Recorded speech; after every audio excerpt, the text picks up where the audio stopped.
the top of your lungs. Like the one thing you never did or won't leave you alone. Like the one thing you never said or is a chill in your bones. I guess it comes and goes, it comes and goes. I guess I'm coming home.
Night.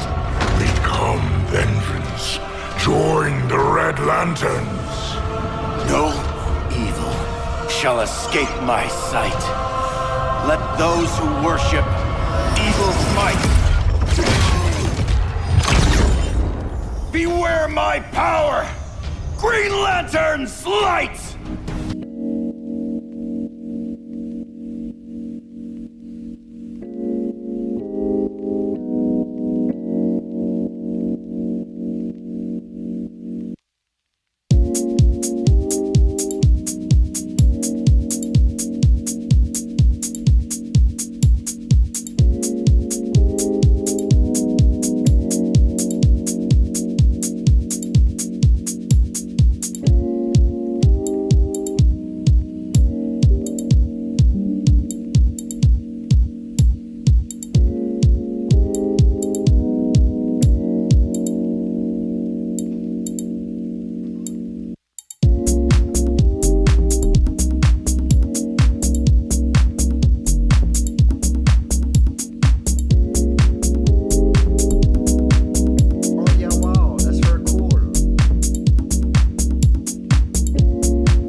I got scratches in my shit.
Let's go.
and gentlemen. I don't care at all. How's everybody doing? Yes.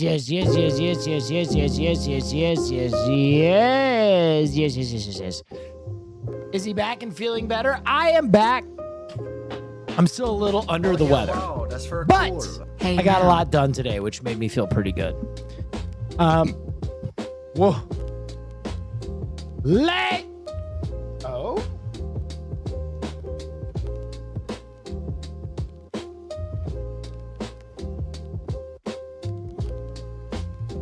Ladies and gentlemen, any word on the Rust server? I already leaked the start date.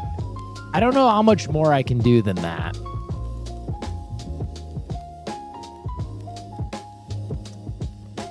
I already leaked the start date. I don't think I can. I don't think I can leak more than that. Okay. First and foremost, ladies and gentlemen, we gotta do a little bookkeeping. We gotta do a little bookkeeping while the late arrivals file in. You guys wanted it, you received it, and we gotta hype it up with comments and people watching it the whole way through so it can dominate the algorithm. Ladies and gentlemen, my voice acting video is yeah, not wow, V. that's My very voice cool. acting video Hi, is up. smile. There it is right there. In case you wanted to watch Spanish language Batman again in all of its glory at any time you wanted, here is a little sample of that video. Todo está en orden. Solo tengo una. Quiero ¿Cuál es? La única forma de virar el mundo es arreglarse la noche. Le estoy considerando.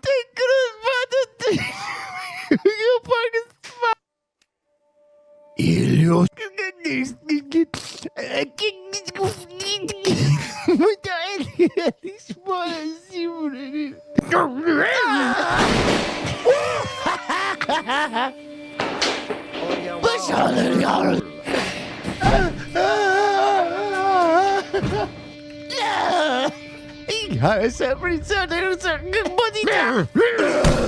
¿Dónde está? matar es una elección. ¿Dónde está? My head. Amigo.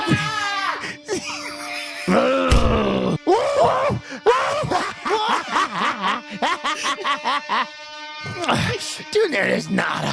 Nada con admitir nada. Con permiso vas a contar o te freezer. Tú te la...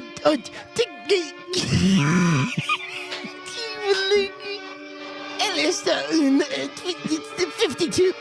The other one is across town at El Centro. Ladies and gentlemen, please make sure we support the YouTube so I can keep my editors employed.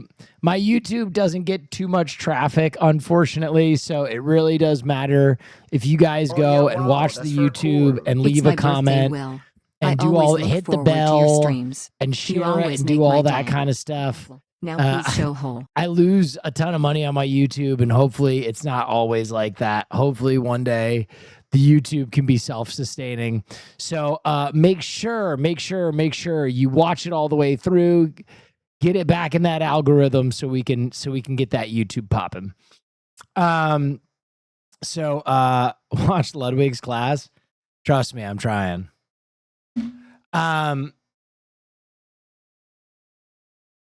Dude is fucking thriving. That's for cool. About Hi, Seer. What's Will. Seer doing? Hope you're doing well. Let me see what Seer's doing. What is this? What is this? By the way, Brad Hall. What is Thank you very happening here? much. Thank you, Shabeezy. Thank you for the hype train, I'm everybody. Fucking hot. I've worked my ass off today. I have worked my fucking ass After off today. 2 hours and 54 minutes? No way. Did he actually juggle? And I need to take a small break. 7 minutes. Holy shit. I was possessed by a demon. I'm literally dripping sweat. I never do that. But I'm so lost that I'm no longer inconvenienced by the heat. That's amazing. Thank you. Certified late bloomer. Thank you. I'm Dr. Roscoe, the rock and roll clown. All right, ladies and gentlemen, listen. 2,000 of you are here. I got my early birds. It's time to talk about it. Ladies and gentlemen, boys and girls, the faithful have held on for so long. We battled. And Superman was the first DC project that the general populace got to see, not like Penguin or Peacemaker, which were a little bit more reserved. Superman was the first project that everybody looked at and was like, yes, this is good. This is a good. This is a good. And then Supergirl came out and it was not a good. It was okay. So I held the faith the entire time. I kept saying I thought Lanterns was going to be great. Everything I heard about Lanterns made me think that it was going to be good, and the faith waned. The faith waned. There were so many people telling me that Lanterns was going to suck. People were complaining about the costuming. They were complaining that Green Lantern was wearing street clothes. Thank you so much. They were complaining that they got details of Lantern's powers wrong. They were complaining that there can only be one Lantern at a time. How could there be 3 Lanterns in the current timeline? Well, ladies and gentlemen, let me just say that everyone's fears were assuaged. And they're not afraid anymore. Because Lanterns, the first episode, was fucking phenomenal. Amazing, incredible. Like, it was awesome.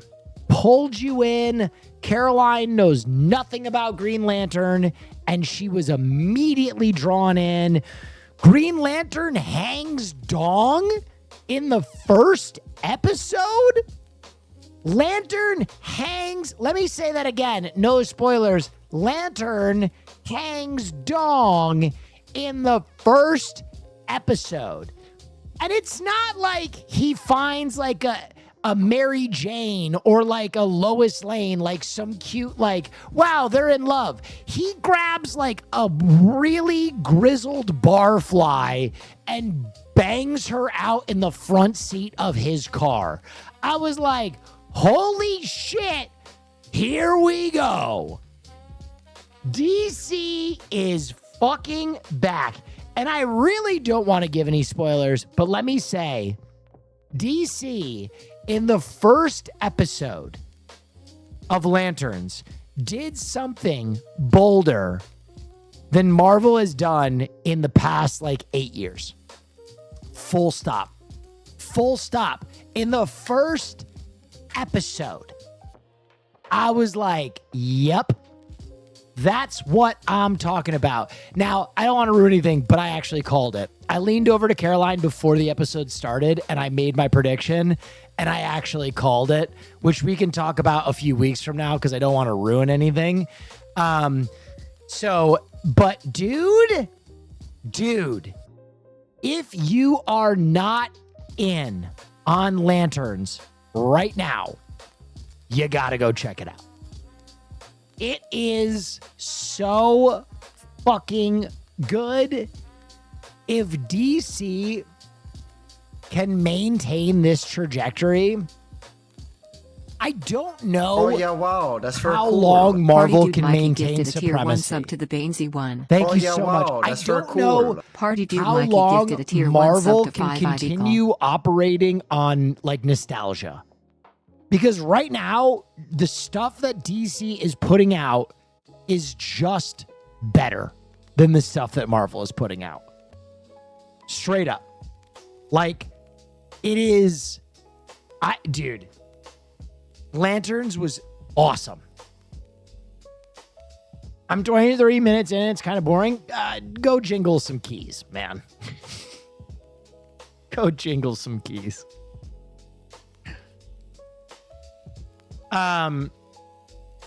Honestly, like, if you don't, like, I want to make something clear.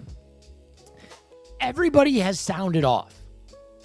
Like, DC haters, DC nerd haters have sounded Wish I off could see on the you live, first episode, Neferson, and they but were I'll like, have to settle for that's ad-free fucking streams for my crazy. Florida hellhole. Melting Thank you face so much. emoji. Dude, the interrogation scene, unreal. Like, it's so well done. The characters are so well performed. It feels like Green Lantern. It's awesome. It is doing like galactic crime better than I've ever seen. Like it almost, in that first episode, like there's kind of like a tribute to Will Smith chasing down an alien in the first episode from like MIB. And it kind of felt like that. Like, it felt like I am watching, like, oh my God, this is like galactic crime. Characters well performed on one episode. Well, again, the episode is an hour and fucking 15 minutes long. So, like, it's not like a movie is like a way better window to see if a character is well performed. Yes, the characters are well performed.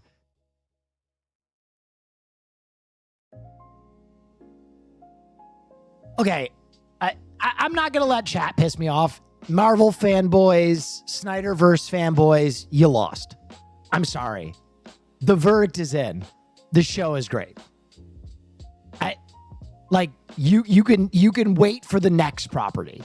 Like, now you can start your hate brigade for fucking Clayface. You lost this one. I saw someone go, it's 58 minutes. Relax. Fucking chill. Take your fucking hate brigade to the next DC project. You lost this one. The war is over. We won. But yeah, dude, I'm so stoked. I'm so fucking stoked. Also, I don't know why no one has said this. But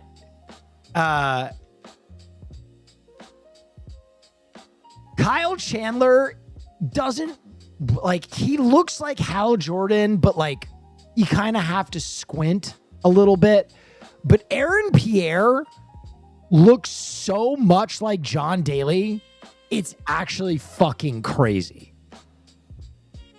Like, if you look at the Green Lantern he's supposed to look like, or sorry, John Daly, John Stewart. If you look at John Stewart and his character, they're like, especially there's one version in the animated show. Hold on. I literally thought Daily Show in my head. That's why I did. Bro, look at this. Look at this. This is actually fucking crazy. And he rocks a goatee at one point too, like this. Bro, that's uncanny. That's actually uncanny. God. Good. Golly goodness. I'm so stoked. I'm so stoked. I'm so excited. Dude, you know who I'm the most excited for? I gotta say it. I am a DC fanboy, right? But everybody knows I'm a Batman guy. So my suffering has not been as deep as a lot of other DC fans. And I gotta say, the Green Lantern fans have probably suffered more than any other fan base, because the last Green Lantern movie was so bad that they got like clowned. Like, everybody basically was like, Green Lantern's a dumb character, that he'll never get a fucking another movie, he'll never get another project. It just sucks, man. And it was just brutal. And ultimately, I feel really good for them that, you know, they get this project and the project is so cool. I don't know, man. Ryan Reynolds wouldn't stop shitting on it either. Well, it's crazy, dude. In the lead up to Lanterns, like that's for cool. people were even saying, like, thank you for the Prime. Oh, dude, the Ryan Reynolds Green Lantern looked way better than HBO's Lanterns. This is a mistake. Oh yeah, wow, that's very cool. Thank you for the Prime. Anyway, it is really interesting how quickly the worm has turned on this project, because, dude, people were kind of shitting on it in the lead up. People were definitely like, it doesn't look right and all blah, blah, blah. Hang on. Let's go to the Rotten Tomatoes real quick. Peep Game. Okay, something else happened, by the way, that I've never seen before. Never seen this before. Bam. There are your score reviews. I've never seen this before. Lanterns started at a 93. It dropped down to an 89, and it went back up to a 94. Like, it is really interesting that the first wave of reviews were really positive. The second wave of reviews were less positive. And then when general audience, like critics, got their hands on it, it skyrocketed again. So I'm stoked, man. There are a few people that got to watch the whole season, some nerd reviewers, and they came out and they were like, dude, it's so awesome. It's so awesome. So I'm excited to see. I heard they only got to watch 7 episodes. Well, I mean, that's still pretty much the whole season. You know what I mean? So they were like, it's awesome. I'm really excited. I have something to watch for like the end of summer now, which I'm super stoked on. You are going to love it. You've already watched it? Wait, are you my undercover DC animator? You son of a bitch. I'm so stoked. I'm so fucking stoked. I hope I just hope Clayface keeps it going. Anyway, Will is hyped up over the HBO Lanterns premiere, calling it phenomenal and better than Marvel's recent output. Also pushed viewers to watch Spanish Batman voice acting video on YouTube. Is that the AI bot? And with the submarine story, I wanted to tell you that I got that. I've seen that JVC clip many times. Dude, I heard about this.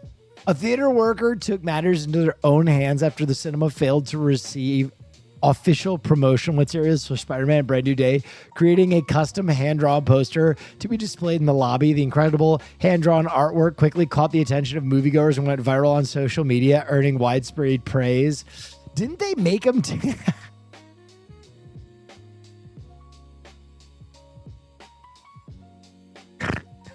Dude, Spooderman.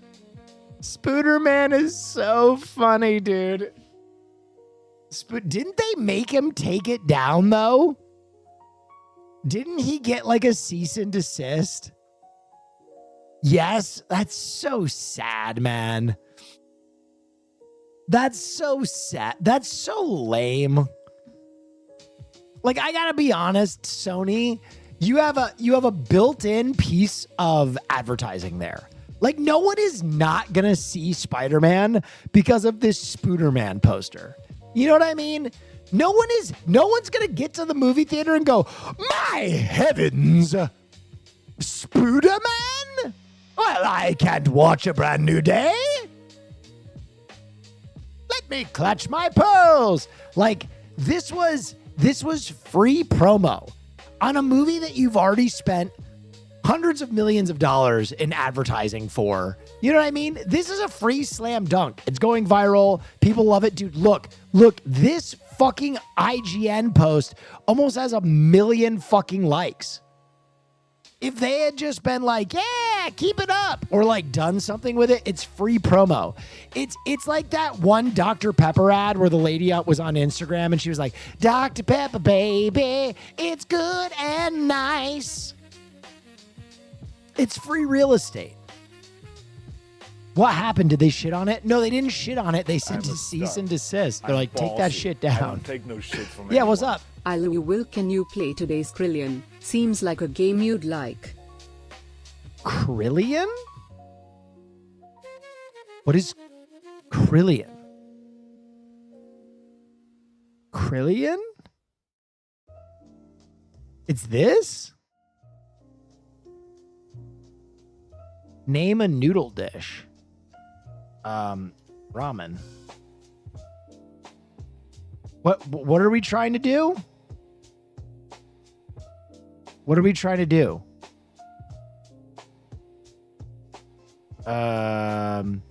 Great ape orangutan?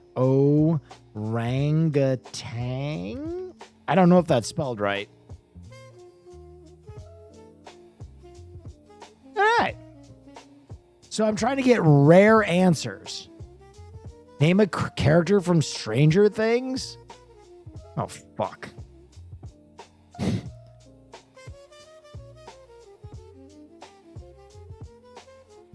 It's the only character I know from Stranger Things. Name a hot drink. Hot toddy. Yeah, baby. Rare. Okay, I'm kind of cooking.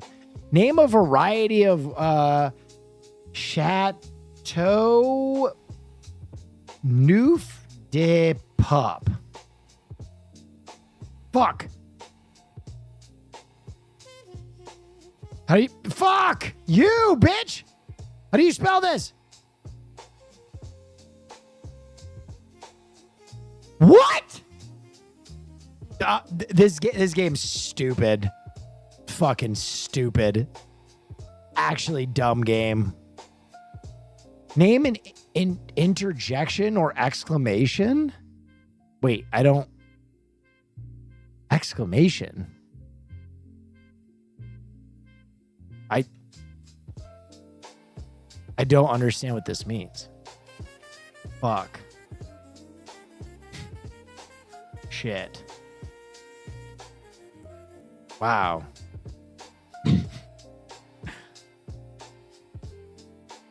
This game sucks. Name a country with a coastline. Let's go. Montenegro. I don't know how to spell dick. I can't believe they didn't accept Chateau Neuf de Pop. Dive. All right.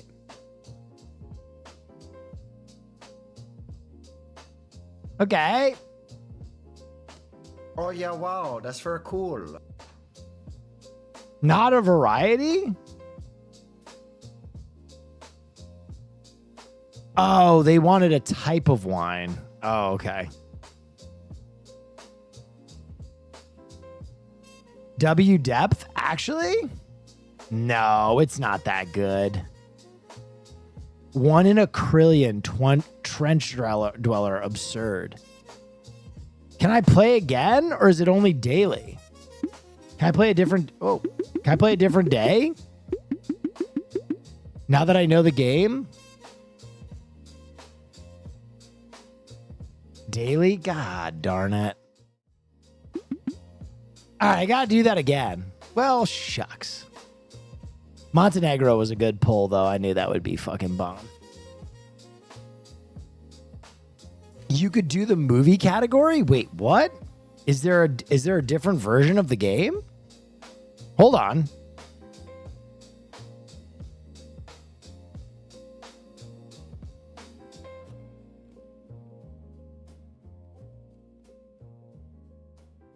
Krillian IO packs. Oh, at the movies. I'm about to Krillian this. Here we go. Name a Pixar feature film. Let's go. What's the dinosaur one? We can't do Toy Story. The bad dinosaur, the good dinosaur.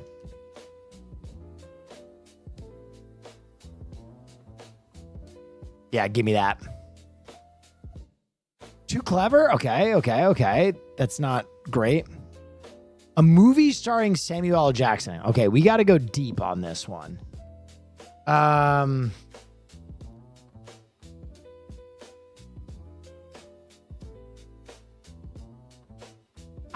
feel like this will be a deep one. Schooler? Name a character from Aladdin. Ooh. I'm going carpet. Yeah. What? That's good. Name a famous movie monster. Ooh, okay. We can go deep on this. Let's go. Jeepers Creepers.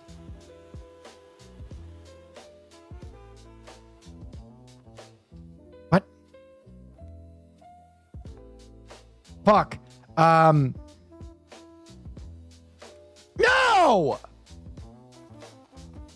Fuck. I was trying to go Jason at the last minute. A Western movie? Unforgiven. Really? Name a movie starring Harry. Oh. This is a guaranteed rare. Guaranteed rare. Name an actor who has played James Bond in an official James Bond movie. I'm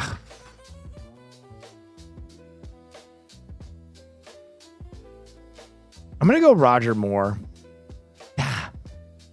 Dude, some of these questions are not like broad enough for you to get like a rare answer. Like, how the fuck am I supposed to get a 1 in Krillian on actors that played James Bond? There's like 7 of them.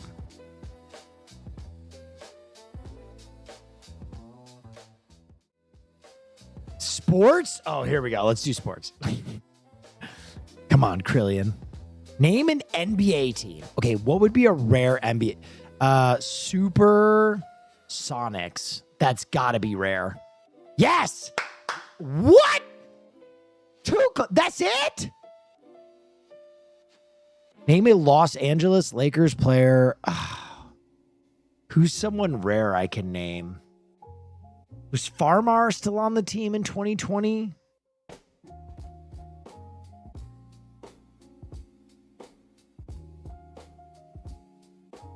Caruso. That's it? You're kidding. Name a baseball pitcher can throw. Name a baseball pitcher can throw. Like a pitch? Forkball. Yeah. Okay, there we go. Name a famous sports trophy. What does the winner of the I did or ad get? What? Fuck.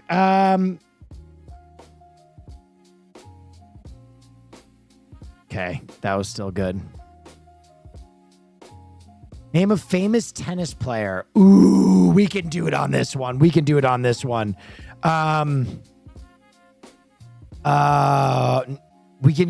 rare. I'm gonna go Lindsay Davenport. Yes.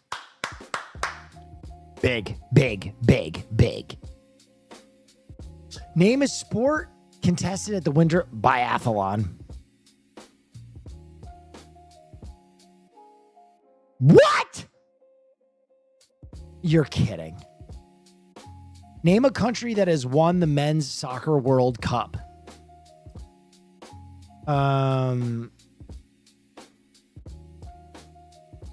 It's coming home. there. Okay, I actually kind of crushed that one. I actually kind of smoked that one.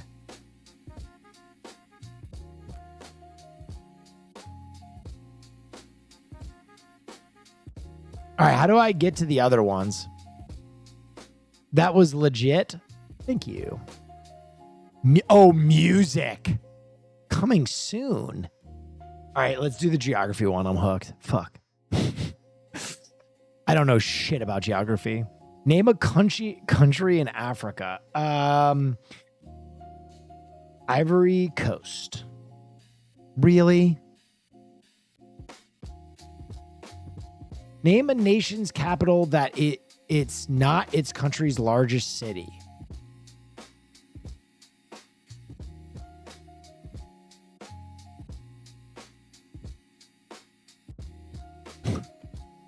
All right. I'm trying to think, like, name a desert. Fuck, I don't know shit about deserts. Gobi? We're getting killed. We're getting fucking killed. Name a country whose flag includes at least one star. Turks and Caicos? I don't know how to spell that shit at all. Fuck. I shifted to Turkey. Name a country whose English name contains J, K, or V. Congo? It's with a C. Fuck. Jordan? We're getting crushed. This is bad.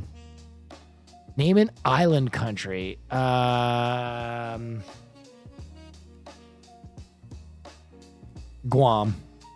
What? Huh?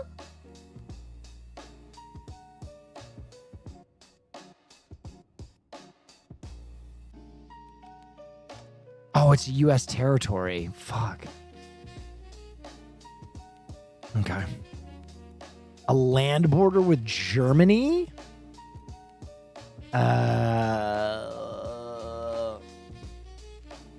This could be the worst one. I got fucking crushed, bro. I got fucking... Okay, the geography one, not my bag. That was fun, though. Fun game. Oh, yeah. Whoa, wow, illiterate so cool. soup. Yeah, See that's you a good Friday. nickname for me. People kiss. Yeah, guys, we got the tour coming up. Funny sketch about bird names. Uh-oh. Oh, it's got like we could call it like a red bird. Yeah, red bird's pretty good. Goose-titted ape warbler. What? Goose-titted ape warbler. How did you arrive at that? It has goose tits.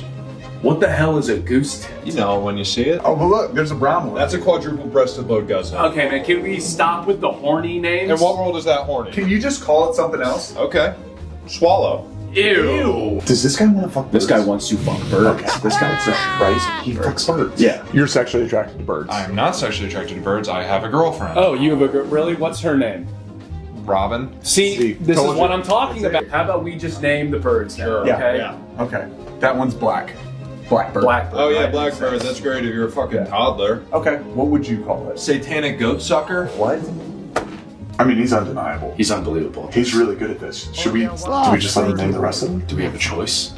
Blue-footed booby. Dick sissel.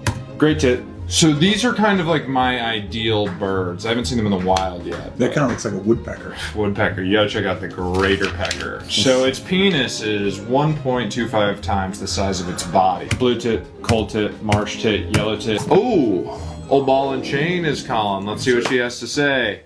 Hey, Robin, you're on speaker. Is that a That's fucking a fucking bird. Dude. That is a Bird. Sounds hot. Fantastic sketch. Fantastic sketch. I very much enjoyed that. I'm back in a good mood, folks, despite the amount of work I have to do coming up. You'll love this video.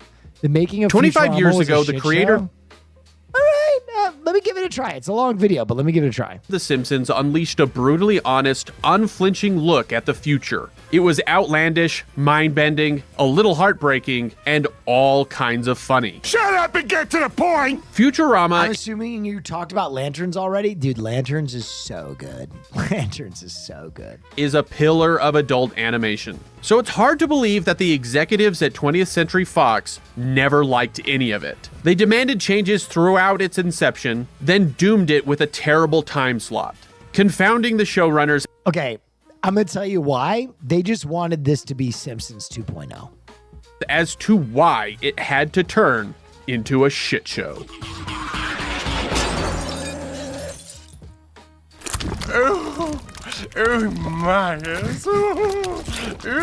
Oh, Lord, I'm about to burst. Has Camp My Asthma been discussed yet? No, I haven't watched it yet. I don't think it's available to stream yet. And I've been, dude, my hours have been crazy recently, guys. Today, I was running all over Hell's Half Acre. I had to get tires on my car changed because Caroline ran over a bolt. So I had to get my tires changed today. In 1989, the Fox Television Network was a fledgling and floundering broadcast channel with very few claims to fame. The Simpsons changed all of that. Created by cartoonist Matt Groening, with the help of producer James L. Brooks and I know what's wrong. showrunner Sam Simon, The Simpsons' rebellious mindset, subversion of family sitcoms, self-aware meta-ness, and its all-around hysterical range of humor, from the highbrow to the slapstick, created an instant hit for Fox. The next decade belonged to Matt Groening's animated sitcom. Ay, caramba! Idly hope. Excellent. Millions tuned in each week, and that rabid fan base. Futurama is my favorite cartoon by a mile. Okay, so I actually have, I think, a good take on this. I think that Simpsons season 3 through 9 is like fantastic. Maybe the funniest show of all time. But Futurama as a complete project is way better. Futurama as a complete arc, because Simpsons also has no arc. It's a complete kind of like reset every time they drive in that driveway.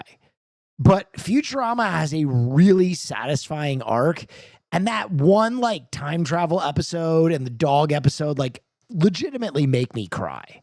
They spent billions on merchandising. Its boundary pushing, for the time, and pointed social satire offended parents, religious leaders, and U.S. presidents. To make America. What about Family Guy? I think Family Guy had a really nice moment, and I think Family Guy was perfect for its time and place.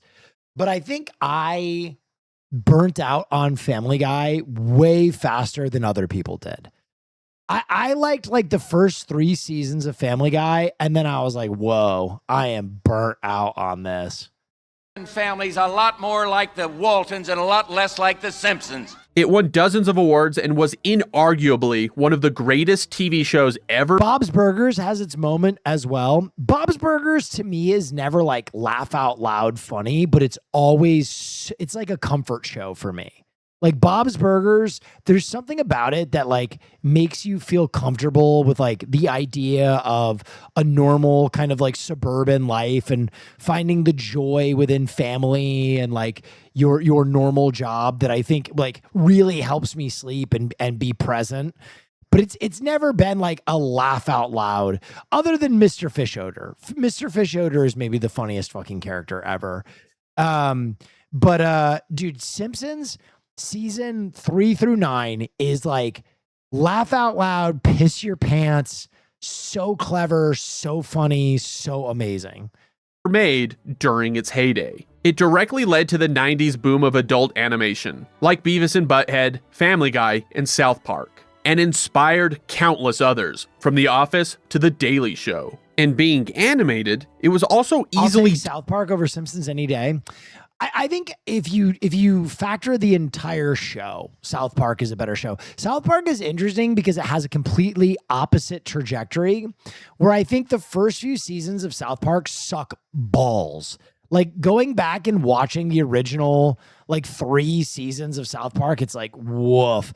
And then later on, like they really kind of find their creative voice and like made some really pithy commentary. But I will tell you guys this. You have to go back and watch season 3 through It's All Good. I don't know, man. Those first few seasons were good because you were 10. Like, I'll be honest, those first few seasons were good because you were 10. Like the Cartman gets anal probed episode is like, it's pretty rough. Beyond that though, I'm just, I'll just tell you my take on this. You might disagree. That's the first episode, right? I said the beginning of the show is rough. Hello, you're agreeing with me. You literally are agreeing with me. Simpsons in that kind of sweet spot. If you look at the cast of writers and the performers that were on the show, it is maybe the collection of the funniest people you will ever see. Like everyone was Harvard Lampoon, like professionally brilliant, went on to have huge careers. It was that sweet spot is unbelievable. Dubbed for overseas markets, making it a global phenomenon. Simpsons Mania was everywhere. While today it's nowhere near the behemoth it once was, it's hard not to overemphasize how much influence The Simpsons has made on pop culture and really the world at large. Best season of Simpsons versus best season of South Park, who wins? Simpsons. 100%. 100%. I don't even think Trey Parker and Matt Stone would debate that. Like, I think if you literally ask the creators of South Park, they'd be like, yeah, it's Simpsons.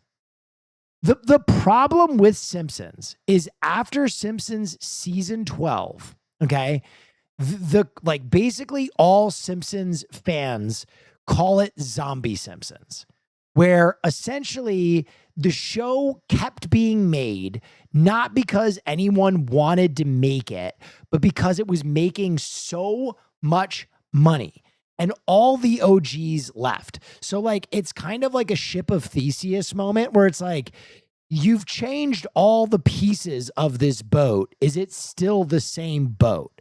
And the answer with Simpsons is no, it's not. Like it is a zombie version of the show it once was. Even the voice actors, no, but the reason they're still there is because like they are getting paid so much money. Like those voice actors are now getting paid like millions of dollars a season to keep doing it. So you're talking about all the writers are gone. South Park, on the other hand, is still the creation of 2 like comedic geniuses, and they're still doing it. So again, if you want to compare the entire runs of South Park versus Simpsons, I don't even think it's close. I think South Park trounces Simpsons because the Simpsons have like 20 seasons of a living dead show. But if you just want to target like the prime best episodes, best seasons, South Park like changed television, Simpsons like changed television. It was such a monumental, like unbelievable force of culture and nature. It's hard to compare anything to it, really. Needless to say, Fox would do anything to get another Matt Groening show on the air, and they hassled him for years. Not long ago, the Fox network approached the producers of The Simpsons with a simple request. 35 new shows to fill a few holes in their programming line. Thank you, Jay Dillon. Thank you for the raid.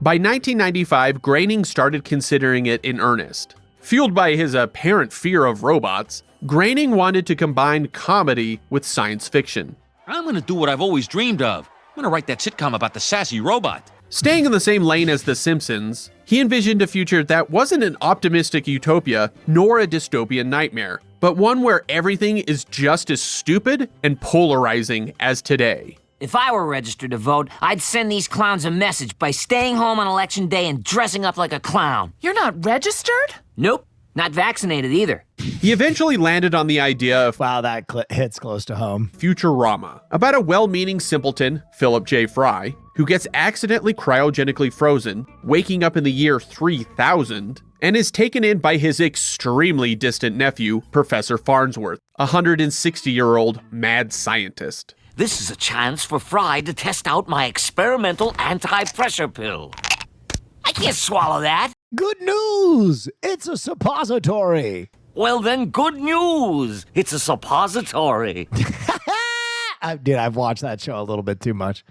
About a year into the project, he decided he needed help fleshing out all these concepts. In 1997, he recruited David X. Cohen. The X means nothing, by the way. He had to differentiate himself from another David Cohen in order to stay in the Writers Guild. Cohen went through the usual comedy. I always just thought he did that because Futurama was a future show. I never knew that. Writer's path. Hot take, Prime Futurama is just as good, if not better, than Prime Simpsons. Again, you're talking about a show that has like a really tight narrative arc versus like a pure episodic. So like when you say just as good or better, like it's a better narrative arc. But again, some of those like season 6 Simpsons episodes are maybe the hardest I've ever laughed in my entire life.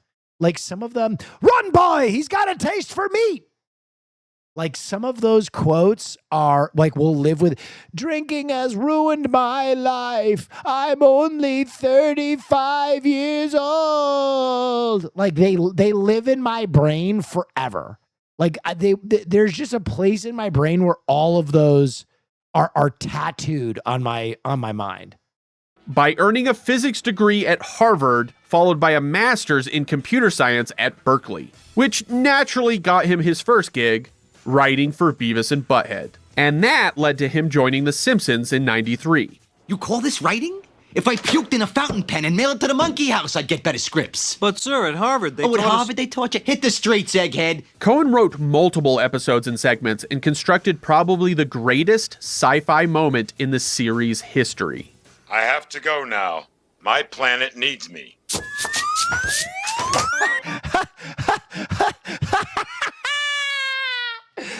Poochie! Oh my God, Poochie is one of the funniest fucking meta commentaries. Wow, Poochie came from another planet? I guess. He was also the guy responsible for throwing overly complicated math jokes in the background, inadvertently creating a dedicated fan base primed for a nerdy sci-fi cartoon. Then they said, we want to make this look sciencey, stick some equations in the background. So that's where I thought, instead of just making it mumbo jumbo, I might as well make some jokes that 3 of my friends from graduate school will get at least, and no one else will ever care about or be talking about in the theater 20 years later. Groening saw Cohen as the perfect match to help him develop Futurama. And Cohen knew he had to say yes. Ken got Poochied written out of the MCU with a single throwaway line. Real. So that is the Poochie joke, just being written out on the fly. Because no other offer in Hollywood could be more suited for his skills and interests. Seeing as how science fiction comedies didn't really exist at the time, Groening and Cohen were mostly inspired by the low-budget productions of old sci-fi television, like Doctor Who and Lost in Space. The two spent a year detailing every aspect of Futurama, like picking which scientific concepts to parody and discussing how robots had integrated into society. While Groening already had Turanga Leela, Zapp Brannigan, and Kip... Zapp Brannigan is the funniest character. Zapp Brannigan. I fucking love Zapp Brannigan.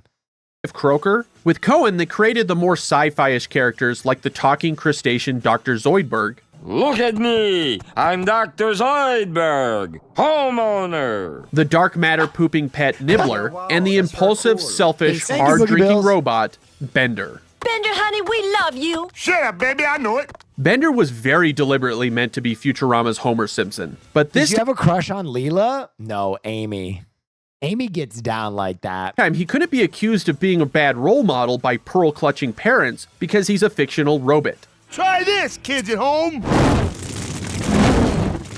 Is television sensation Bender a bad role model for Earth's children?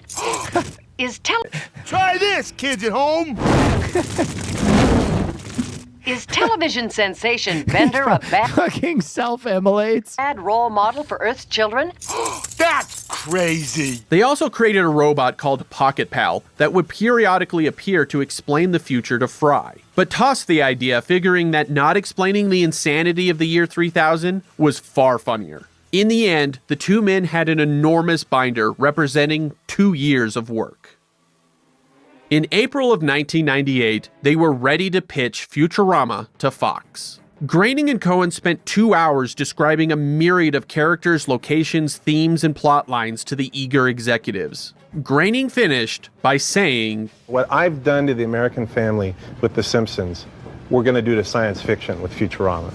They jumped up and down and ordered 13 episodes on the spot. And then, that's when the honeymoon was over. The second they ordered it, they... That is so funny. Completely freaked out, and were afraid the show was too dark and mean-spirited, and thought they had made a huge mistake, and that the only way they could address their anxieties was to try to make me as crazy as possible with their frustrations. Holy shit. When James L. Brooks brought The Simpsons to Fox, they were so desperate for content, they made a deal with Brooks and Groening that they would never creatively interfere with the series. But in the years since, the execubots at Fox had become increasingly corporate and excessive meddlers in all their other shows. Executive Alpha, programmed to like things it has seen before. Hey, hey, hey. Executive Beta, programmed to roll dice to determine the fall schedule. More reality shows. Groening soon realized how spoiled he was on The Simpsons. He spent countless meetings with Fox, constantly telling them no because they wanted to change every aspect of the series. They questioned aliens having Italian accents, futuristic products with identifiable brands, prostitutes being coin-operated robots. And they didn't get why the plots kept happening off of Earth. Why not? It's clever, it's unexpected. But that's not why people watch TV. Clever things make people feel stupid, and unexpected things make them feel scared. Fox also didn't Real. I'm gonna grab a drink, 1 second. approve of him selecting Rough Draft Studios to handle the animation, even though the company was founded by Simpsons veterans. Groening called the experience the worst of his career. He already resented the idea that Fox thought the success of The Simpsons was a product of their efforts, and wasn't afraid to arrogantly point at his yellow family as proof of what happens when creatives are left alone. Again, Groening's Simpsons built the network and made them billions. He assumed he'd get some leeway. Did he talk about lanterns already? Oh, dude, first thing I talked about. I was absolutely hype about lanterns. Even his chosen cast weren't safe from the mindless tampering. Initially, Charlie Schlatter from Diagnosis Murder was set as Fry, and Mad TV's Nicole Sullivan landed Leela. But quickly thereafter, wow, I didn't know that. Fox abruptly fired both of them with no reason given. The part of the story I remember, which is so cringeworthy for actors, is that Charlie called Nicole and said, "My agent just called me and they have fired me." And then Nicole goes, "Hang on 1 second, I'm getting a call." Oh. No way. Anyone who's worth their salt has been fired at some point, like I have, and you guys, yeah. So it's sometimes it's not the right fit or whatever. Or some executives feel like they need to pee on your show. Caught off guard, Groening and Cohen had to go with their runner-ups. Him. Since Billy West was already cast as the professor and only auditioned for Fry, they gave him the role. As honestly, both of these castings worked out so well. For Leela, in came Katie Sagal, who had... Katie Sagal on this show was unbelievable. Just finished Married with Children. Married with Children is one of those shows that you go back and you cannot believe you cannot believe that they didn't have a problem with this and they had a problem with Futurama. Like, how did this, you know what I mean? They were like, this one's fine.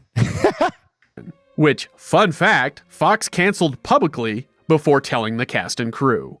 Tragically, they also lost Phil Hartman, who was supposed to play Zap Brannigan. Yes, I actually knew this one. Groening created the role of Zapp Brannigan specifically for him. After his unexpected death, Billy West also took the part, modeling his performance on Hartman. Hi, I'm Troy McClure. You might remember me from such films as Christmas Ape 2, Revenge of the Christmas Ape. Honestly, just a testament to Hartman. I remember as a kid, that was like one of the first voices that I picked up was Troy McClure. Hi, I'm Troy McClure. I absolutely loved everything Hartman did. If you don't know who Phil Hartman is, he is considered one of the funniest men ever to live.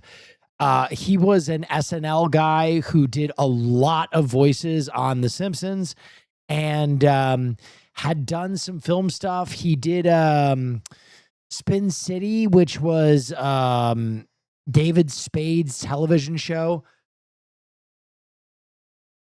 and News Radio, and Jingle All the Way. And unfortunately, he was murdered by his wife in one of the most bizarre celebrity deaths in history. He basically had kind of fallen out of love with his wife because his wife was I'll tell this story. This is a really interesting story. His wife was an aspiring actress, and he was getting his own show. I forget the name of it. It was supposed to be like a sketch show. And I don't think it ever ended up getting made, or if it did, it only saw a season. I don't remember that, because then he got into News Radio and doing film and other stuff like this. And she was an aspiring actress, and she was cast as one of the leads on this show. Basically, she could only get a role through nepotism. The show was canceled. She was heartbroken because she thought that this was her opportunity, and her relationship with Phil really soured. So Phil spent a bunch of time sailing to Catalina Island. He spent basically as much time as he could away from home, and she was a former addict.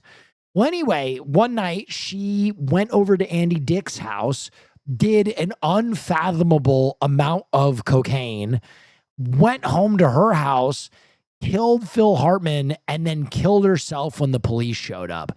And it is considered like one of the most tragic deaths in Hollywood's history, because he was a ubiquitously beloved guy and widely considered, like next to Farley at the time, the funniest guy on SNL. So it is a crazy, crazy loss. So much as glance at another woman, I'll be all over Leela like a fly on a pile of very seductive manure. Like The Simpsons, Groening mostly stepped back from day-to-day operations, becoming more of a consultant. He would attend table reads, when the actors first get to read a new script together, occasionally pop into the writer's room, and would give notes throughout the whole process. David Cohen was always intended to be the series showrunner from day one. He filled the writer's room with Simpsons alums. Nearly all— Don't forget John Lovitz beating Andy Dick's ass afterward. I've never heard that story. That's crazy. All of them had science or math degrees, 3 of whom had PhDs, which made them perfect for getting the most out of science fiction. Say nerd! Nerd! At that time, to make a single episode of Futurama, or The Simpsons, took around 9 months. After the writing was finished and the actors had recorded their lines, US-based animators would draw roughly 1,000 keyframes for each episode. The writers would give notes, changes were made, then the animatic was sent to the South Korea studio, where they'd animate the entire thing. About 20 to 25,000. I know he publicly blamed Andy and then later apologized. Yeah, I mean, I think basically the story is everybody in the world knew that this woman was a recovering addict, and Andy gave her drugs. And so everybody was very, very, very fucking pissed. In frames. But unlike The Simpsons, Futurama was colored digitally. In fact, the series used a wide range of computer techniques for the final product. From the straightforward 3D effects of the Planet Express ship to the hidden lip sync alterations for dialogue replacement. When the pilot was finished, Fox was furious to find out it wasn't, to them— Doesn't mean she's gonna go kill someone though. Correct. Correct, which is why Andy Dick didn't go to jail. But you can still be mad at someone for providing a recovering addict drugs. You know what I mean? Like, listen, I'm not saying that people's vitriol is justified, but I think when someone who is so beloved is murdered, like, someone's got to hang. You know what I mean? Like, basically when someone who is like, I'm trying to think of it. It would be like if Timothée Chalamet was killed tomorrow. You know what I mean? Like, people are gonna go out and they're gonna be really fucking pissed, and they're gonna find someone who they are gonna like point their anger at. And Andy Dick was that guy. Was he directly responsible for his death? No. Did he do something kind of fucked up that inadvertently led to his death? Yeah.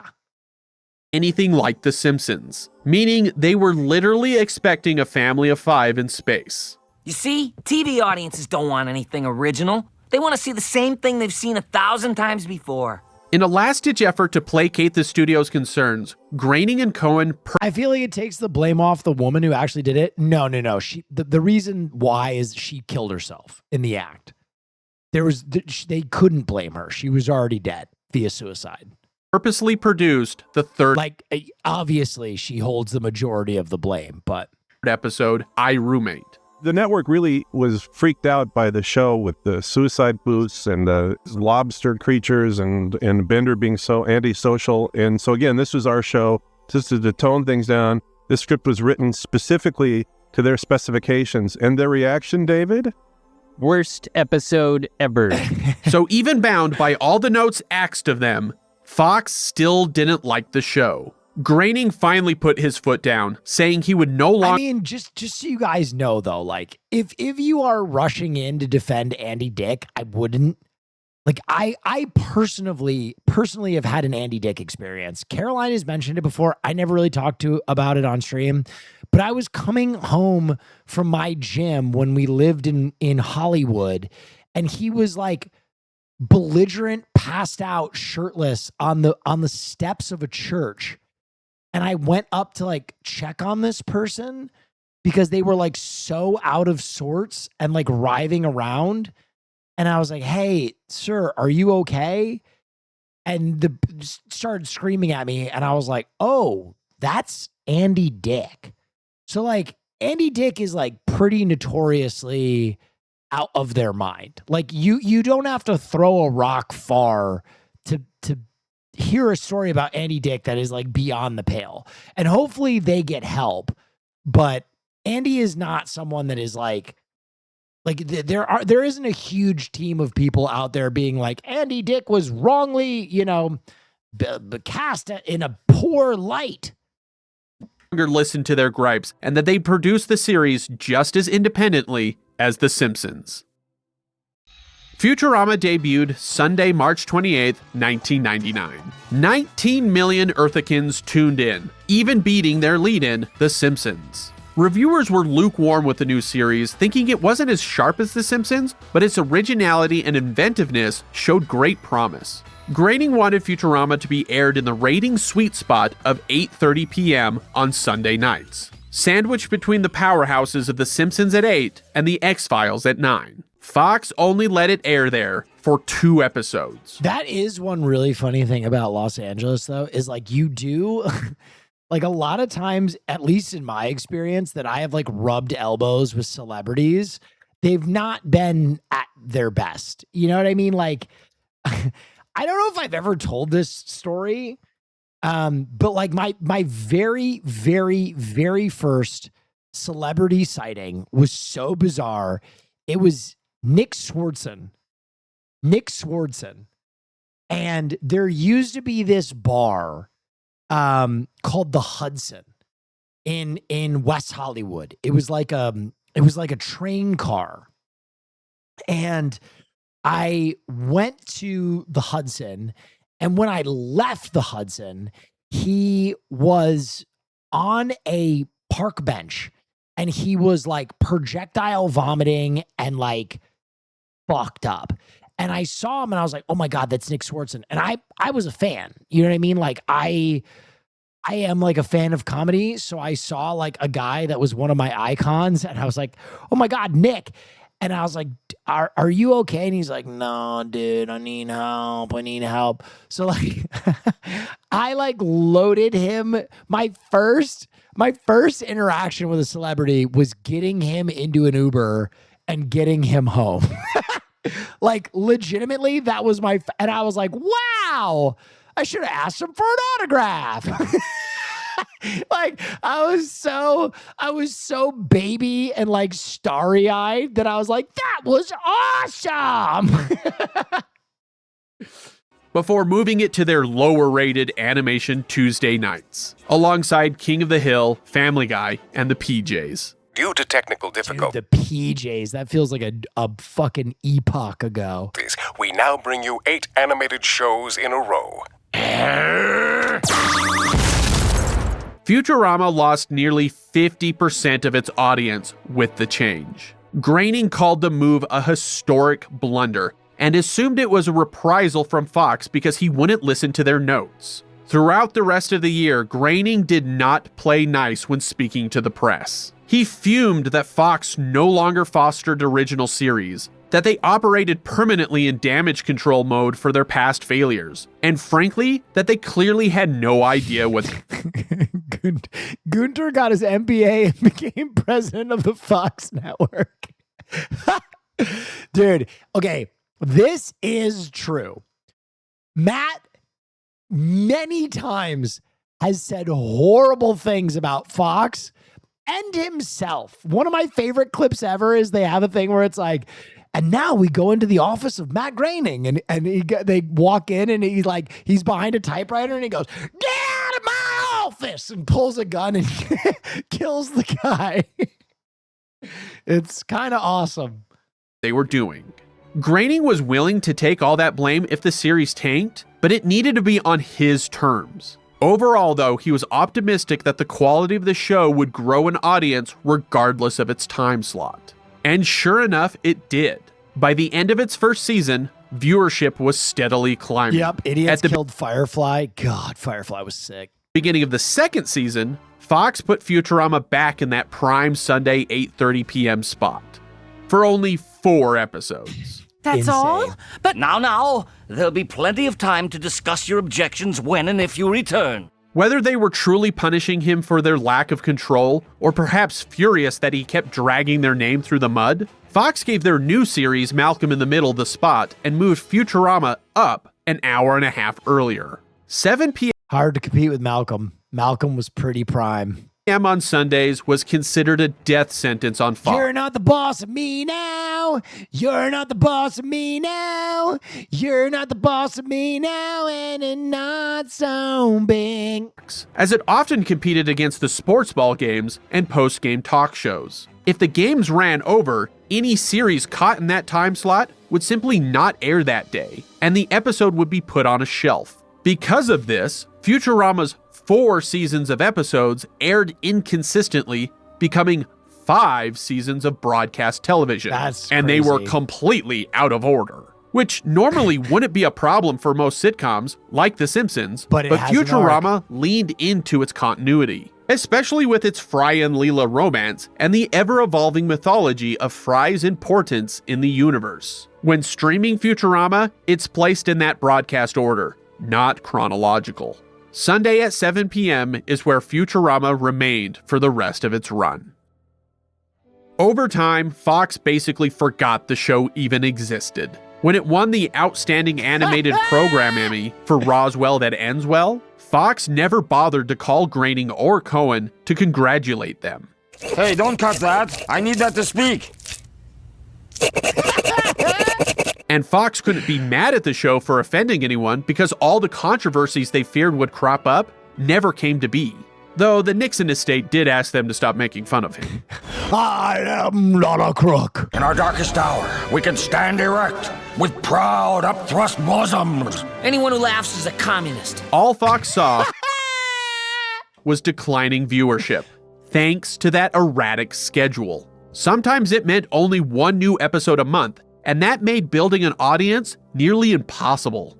Globiously, ratings slowly cratered. Lasting 72 episodes, Fox Snoo. Dude, everybody wants death by Snoo. Fox technically never canceled Futurama. They simply didn't order another season. But really, what's the difference? Another classic science fiction show canceled before its time. For fans, it was a bitter outcome because the series was genuinely flourishing creatively and critically. Perhaps the first season wasn't as strong as some were expecting, but critics and meatbags alike agree the show only got better. By season 5, or the last half of season 4, depending on how you look at it, Futurama was firing. The mind is willing, but the flesh is spongy and bruised. On all cylinders, and is why the mind is willing, but the flesh is spongy and bruised. Zap will snoo the big women. Fry will snoo the beautiful women. And the robot will snoo the strong women. Considered, to this day, the best the show ever got. This was the result of two decisions made by David Cohen. The first was fully embracing their science fiction roots, as they were able to explore insane concepts. Yeah, it's Kiff, not Bender, my bad. Like no other television series in history. We noticed that the fans were responding really well to the episodes that had more sci-fi in them. And you'll see we do go for more serious sci-fi stories as it goes along. And the thing that was very surprising to me, a lot of those, I believe, ended up being our funnier episodes as well. And that's what we didn't know we could do at first. Just to do a story which was a real sci-fi story, but also be a good comedy story or a good touching story. The second was getting audiences to cry. Groening always had the idea that the show could tackle heavier topics as long as Cohen made sure the characters reacted to their crazy Truly. I have cried many times watching Futurama. Circumstances in relatable, sympathetic ways. During the third season, the writers tested the waters with the episode The Luck of the Fryrish, where an angry Fry believes his brother Yancey stole his name, his luck, and his dreams, only to discover that Yancey had actually named his son after the younger brother he lost. That's a crier. Son, I'm naming you Philip J. Fry in honor of my little brother, who I miss every day. I love you, Philip. And I always will. The episode was so well received, it gave Cohen the confidence to push things even further, culminating in perhaps Futurama's most infamously devastating episode, Jurassic Bark, where the audience... Jurassic Bark is as sad as Up. Dude, this episode is as sad as Up. It is apocalyptically sad. Learns Fry's dog spent the rest of its life patiently waiting for Fry to return. This poignancy put Futurama in a league of its own, above all other animated sitcoms of its time, even The Simpsons, and has never quite been given the credit it deserves for paving the way for other adult animation to dig a little deeper. I hold this to this day. I hold this to this day, and we can talk about it now. I mean this sincerely. BoJack Horseman should have ended one episode before it did. He should have died at the end of BoJack Horseman. I hold this to this day. BoJack should have died. BoJack should have died. I still think if that show had just ended with his blackout, it would have been insane. It would have been an insane way to end that show if it just cuts to black. No resolution, no fucking fixing things, no making it better. You were a piece of shit and then you fucking died. Dig a little deeper and tug at those heartstrings. Writer Ken Keeler was given the unenviable task of writing the finale. The Devil's Hands Are Idle Playthings aired on August 10th, 2003. Cohen and Groening consciously didn't want the episode to have a sense of finality. So Keeler focused on the emotional core of the series, Fry's unrequited love for Leela. A man writing an opera about a woman? Oh, Sarah. Can you link this video, please? Of course, at the end of the video I will. How deliciously absurd. And instead of having them finally come together or saying goodbye, he simply ended I am sorry, but no, I like you as you are. It would have been insane, but we need an ending for Diana and Princess Caroline. So my thing is BoJack is about BoJack. And I think you could have given some closure about those characters before BoJack's death. But I loved, the episode before the end of the series, it cuts to black because he has like an overdose or whatever. And I just think like, there are so many stories where you are trapped within the perspective of an unreliable narrator. And BoJack is kind of one of those because we are way more sympathetic to BoJack's shit because we are witnessing the majority of the show from his perspective. When you think about who BoJack is and what he's done from an outside perspective, he's an absolute fucking monster. And he's had 5 seasons to have any kind of redemption. And he's proven that he will never redeem himself. He will always be a monster. And so instead of giving him this 30-minute reprieve where he's like, yeah, I'm kind of getting it together. Yeah, I'm sorry for all those other fucking seasons of bullshit. No, he just dies and that's the end. There is no redemption. There is no fixing it. There's no day after. There's no silver lining. BoJack just fucking dies. Futurama on a positive note. Please don't stop playing, Fry. Anyway, it's a fucking tremendous show, is what I will say. And if you guys want to watch it, you absolutely should. If you haven't watched BoJack, it's phenomenal. I want to hear how it ends. Kamani's a child star, Saddies. BoJack isn't a child star. He's a comedian who becomes the lead of a sitcom. He's Bob Saget. He's not a child star.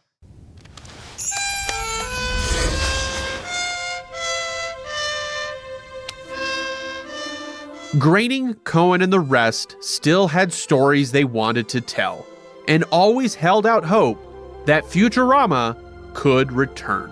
But one thing would need to change. Yes, I see. Good news, everyone! Those asinine morons who canceled us were themselves fired for incompetence.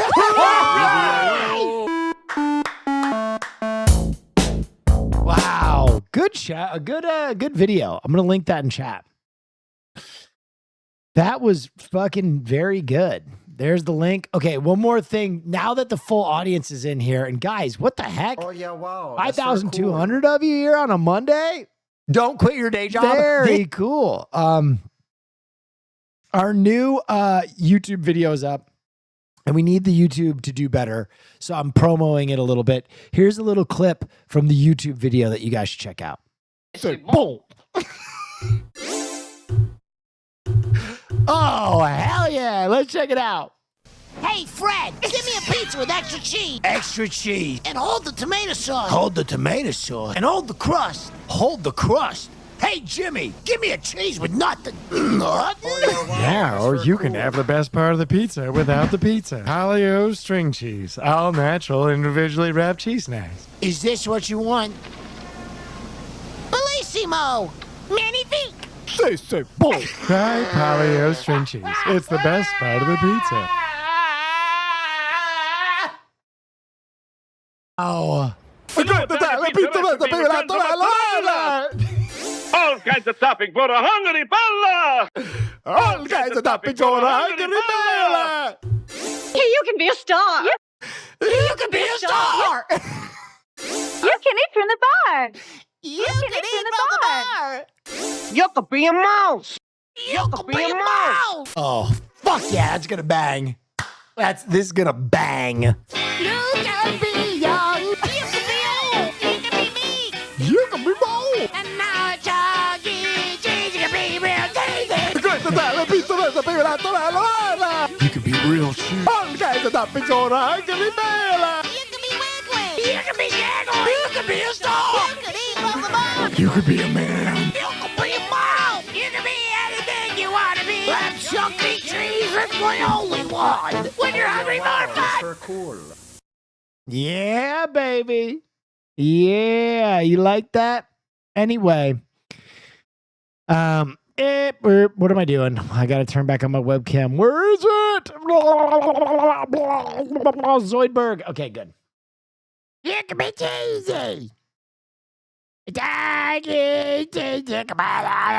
Okay, I'm going to link that. Make sure you give it a comment. Make sure you watch it in full or leave it playing in the background. Or I need you to do more of that game. It's hilarious. Okay, so my plan is, whoa. That's for cool. Yeah, so many people Spanish watching. dub What the Batman heck? still haunts me. You guys want to watch? You guys want to watch Spanish Batman one more time? We've watched this so many times. All right, fine. One more Spanish Batman. What can it hurt? This shit is so fucking stupid. Dude, you know what's funny is that when I was in Joshua Tree, my friends watched Spanish Batman like 30 times. Expedited crouton! Thank you. They just kept watching it. Here you go. Spanish Batman. Si quieres que juguemos. Is this in Spanish? Si quieres que juguemos. Fans, to my fans in Mexico, to mi gente. There you go. Oh yeah, wow, that's very cool. The entire Voicer stream was so funny Thank my you. wife had to show it to her friends for their TV night. Voy a tener que un poquito. Ah, el policio malo y bueno y rutia. Nada de eso.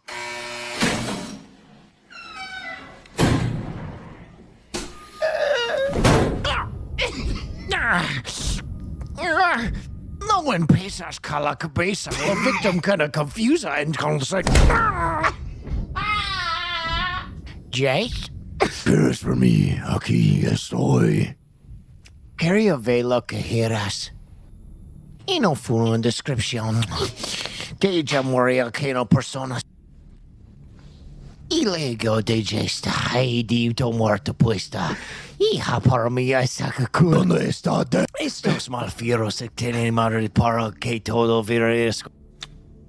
Pero yo soy la verdad. Y no será como estos tan gordos para siempre. ¿Por qué quieres? No, y quiero ese sante. ¿Qué es un hacetín verde a Rómulo? ¿Los mafiosos? No, no, tú eres la puerta de mí. Por dinero. No hables como un heredero.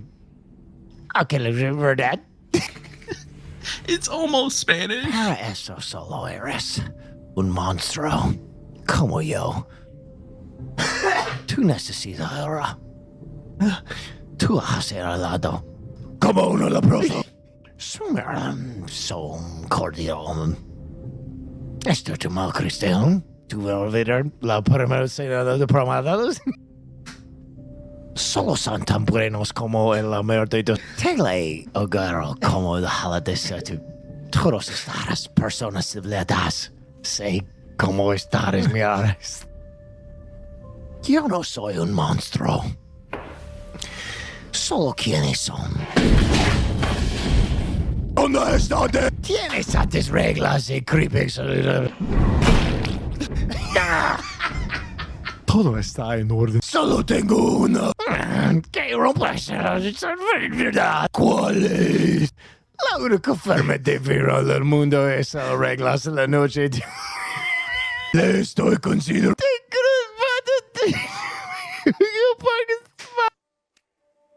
Helios.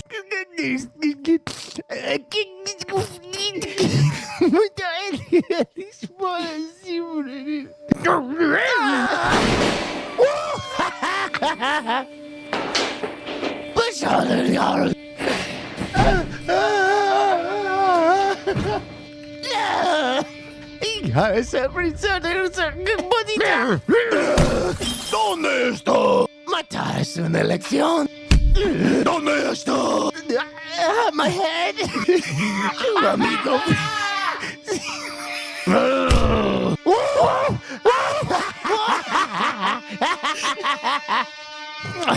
Tú no eres nada. Nada con un miser. Nada. Con permiso vas a contar de Freezer. Tú did $52.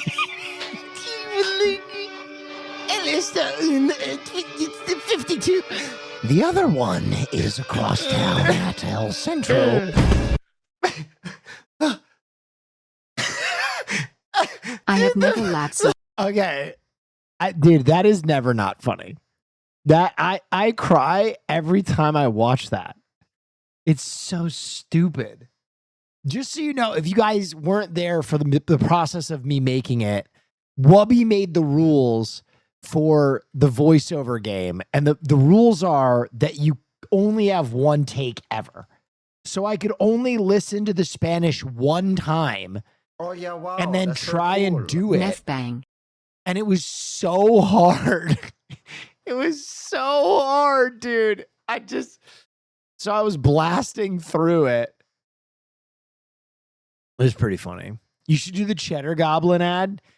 It's Goblin good. It's so much more funny when you come off Kingdom Hearts panel and they legitimately say how hard it is to dub all over shit. Truly. Remember, guys, remember, please go click on that link. We're doing our best to get the YouTube working. Don't quit your day job. If we can start grooving the algorithm so people watch it. So please go leave a comment, leave the video playing. Now I see share it why to the people. 2022 Batman sucked at Spanish. Yeah. It was in the lore the whole time. Exactly. We need a Fear episode where Austin teaches you and Hassan Spanish. Austin knows like 10 phrases, and then he says them with enough confidence that he fools people into thinking he knows Spanish. He'll be like, "Donde la biblioteca?" You know what I mean? Like ¿Dónde está la discoteca? He just hits it very confident. However, I do think that during the tour, that would be a really funny stream to do from one of the hotel rooms, because I don't think we're going to go out after our first location in like San Francisco. So maybe we do that as like something as a group, at the first location, which I think would be really fun. All right, someone said this is funny. Let me take a look. Guys, I'm having a really fun time with this stream. Thank you for coming and hanging out. This is awesome. Instituting their new presidential childbearing fitness test in schools across the country. Prior to the beginning of this school year, President Trump signed an executive order launching the National Childbearing Fitness Test with the goal of, quote, getting our kids more sexually active. While some critics argue the test fails to fully identify whether a middle school child is also fit enough to have an abortion, students will still need to complete a number of rigorous tests and meet several key physical benchmarks in order to earn their certificate of presidential approval. With class officially back in session. Wow. The Onion. I'm excited about the tour. No, I'm not driving Cutie anymore because Cutie is coming directly from her bachelorette or something, I think. I don't know.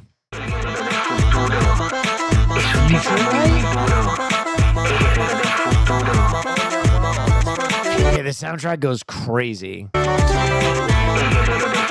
Villicon Sally, thank you. And thank you guys for the hype train.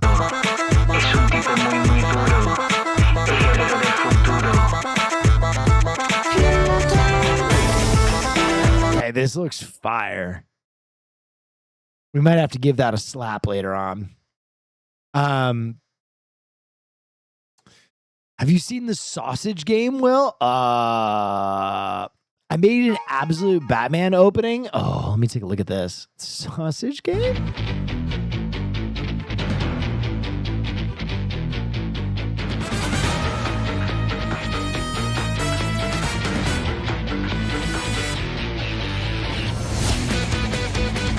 Oh. Killer Croc, Two-Face.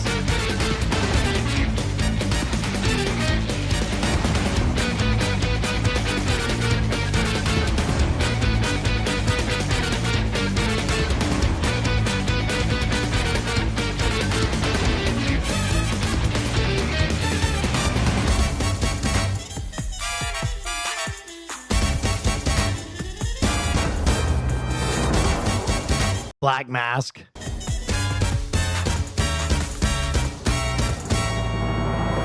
Thanks again for the hype train, guys.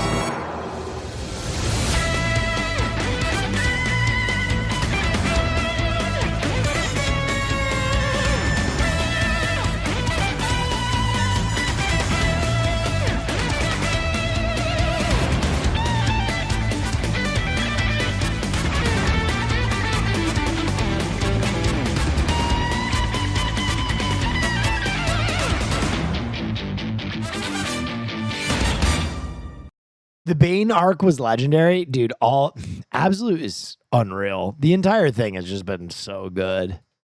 I got to catch up on all the other ones. I've only really stayed up with, wait, what is this? Weird game about sausage? What is this?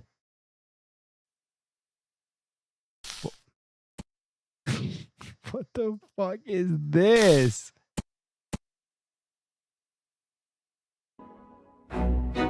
I ciappi apparatino, qual più selvetto butone.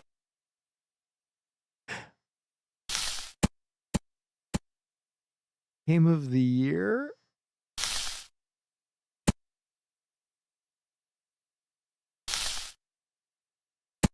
I ciappi apparatino. This is so stupid. The Chili's pepper?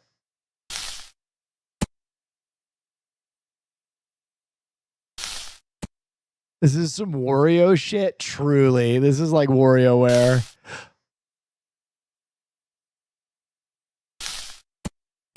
Oh my God.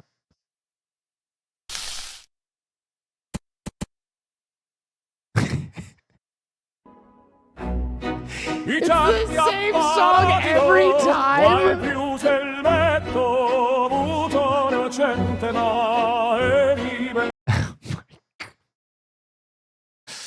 Oh my God. I mean, we could try it, I guess.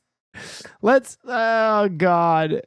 Have you seen this pixel boxing game? Oh, what the? Punch Club?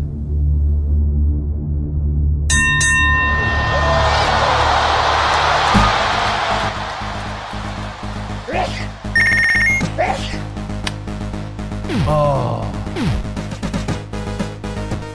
Wait, this is 10 years old?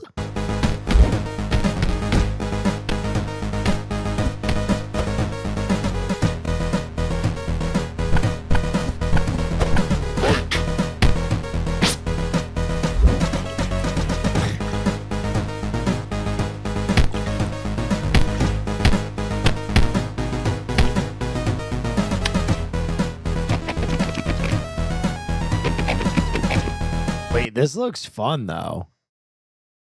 You didn't play this a while back? I don't think so. I think I played a different version of this, maybe. Beep, beep, beep, beep, beep, beep, beep, beep, beep. Damn, everybody's sharing some fire games right now. Year to beat? Oh, okay. I'm gonna lock in. Yesterday's year to beat was a little rough. This one I gotta lock in. I gotta lock in. Wait. Oh no, did you all click it at the same time and break the link?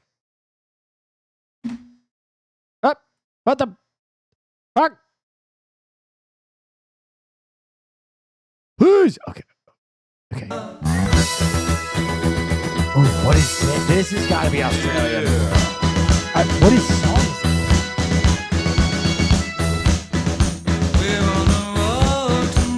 Oh, it's Talking Heads. Talking Heads. Come on inside. Take a night ride to nowhere. We'll take that ride. I'm feeling okay this morning, and you know we're on the road to Paris. That's pretty good. Oh shit!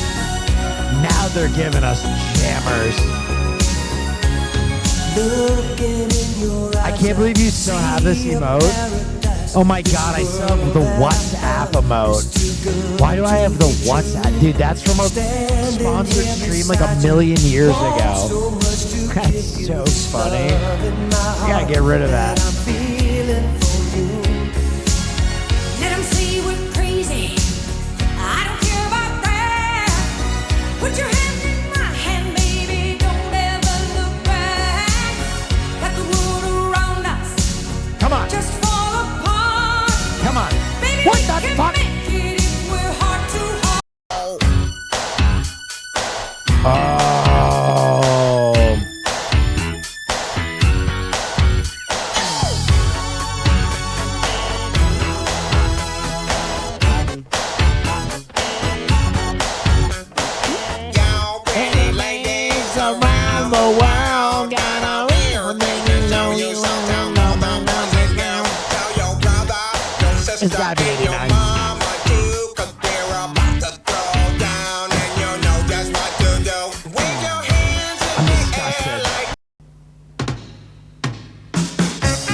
1981. 1982. 1982, guaranteed. 1982, guaranteed.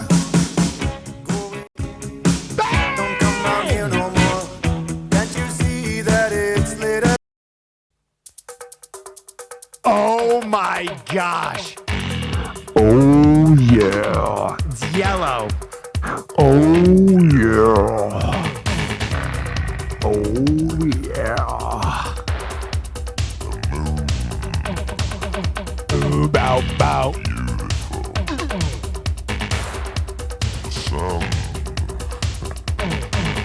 Even more beautiful.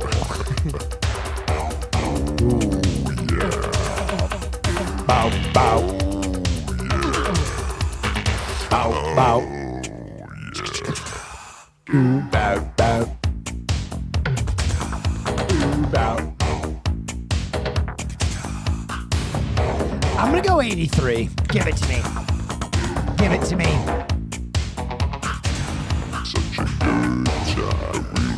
Okay, not terrible. Not terrible. Not terrible. Not terrible. Pretty good. Pretty good. Pretty good. Ooh, bow, bow. Ah, chicka, chicka. Ooh, bow, bow. Beautiful. Ooh, bow, bow. Even more Ball scratching simulator? Okay, I saw the trailer for this. This game is not okay. This game is not okay. Well, I guess this is growing up. Well, I guess this is growing up. I just seen this MILF, dog. You lying, Oh, yeah, dog. wow, that's very cool. Bad. Michael Jackson, big dog. Oh, shit. Hey, how old was he, though, dog?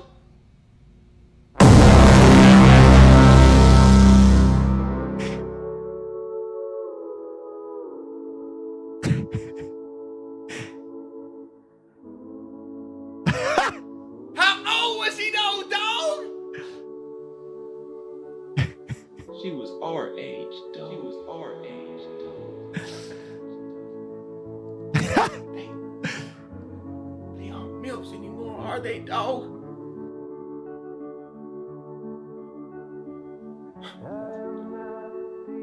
There was a time, though. Real. Here she comes. Here she comes. Here she comes. Hey, boy. MILF. You know what?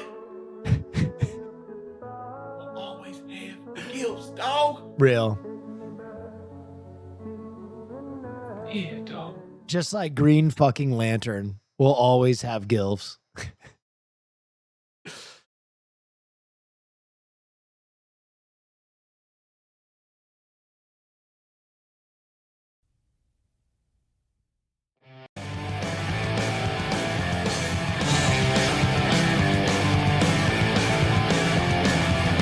It's alright to tell me what you think about me. I won't try to argue or hold it against you. I know that you're leaving. You must have your reasons. The season is calling. Your pictures are falling down.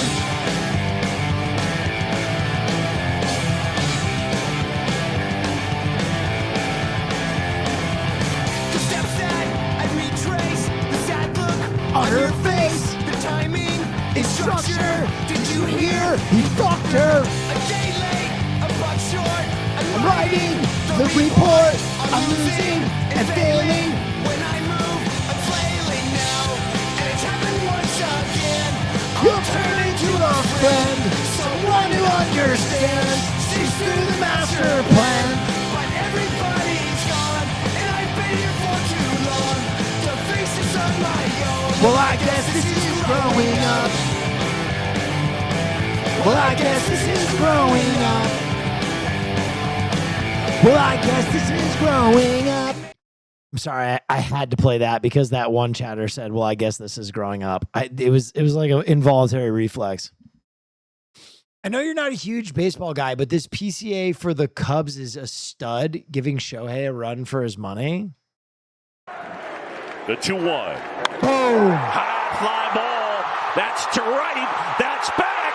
That is Cubs, go! Hey, Chicago, what do you say? Cubs are gonna win today. Ball game! PCA walks it off in the 10th.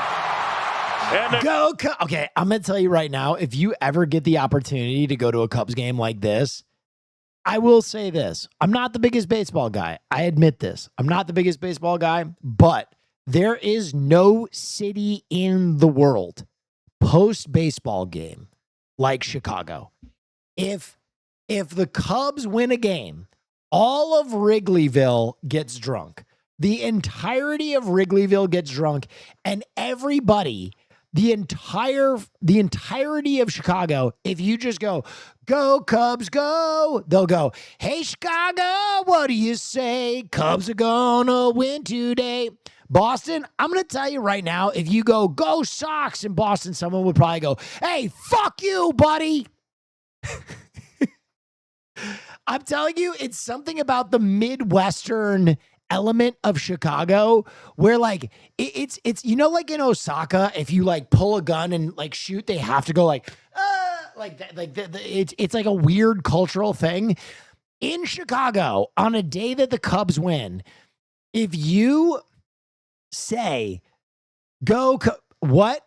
In Osaka, there's this unwritten rule that if you pull a fake gun and shoot at someone, they will always pay it forward. They will always pretend to die because they are considered the funniest city in Japan. There's like whole videos on it. If you finger guns, yeah, here, let me pull this. I can't believe you guys have never heard of this. Oh my God, what? Dude, yeah. Watch this.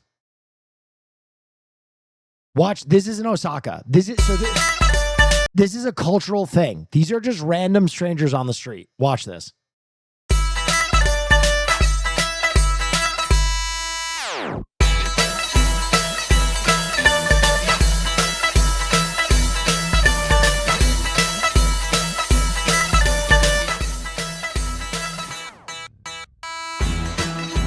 What the fuck? This is amazing. Yeah.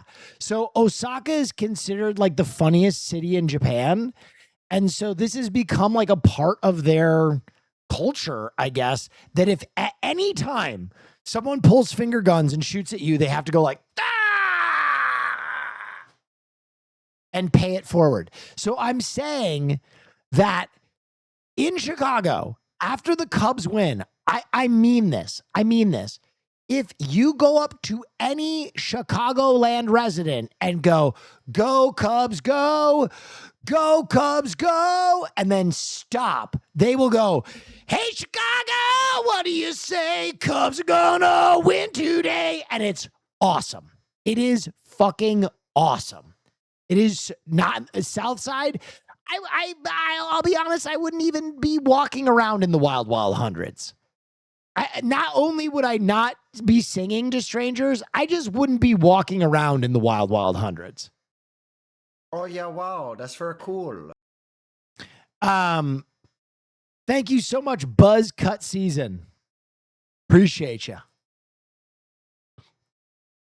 Even in Wrigleyville, Wrigleyville is not the Wild Wild Hundreds. That totally separate part of Chicago. So in case you don't know, let me educate you guys. There's Wrigleyville in Northside Chicago, which is like super kind of like whitewash Midwestern. And then there's Southside Chicago, which I also have a lot of love for. But it's very different. It's very different. It's a very different city. And they are White Sox fans. So doing a Cubs chant where everybody is a White Sox fan will probably immediately get you in trouble in a place where you don't want to be in trouble.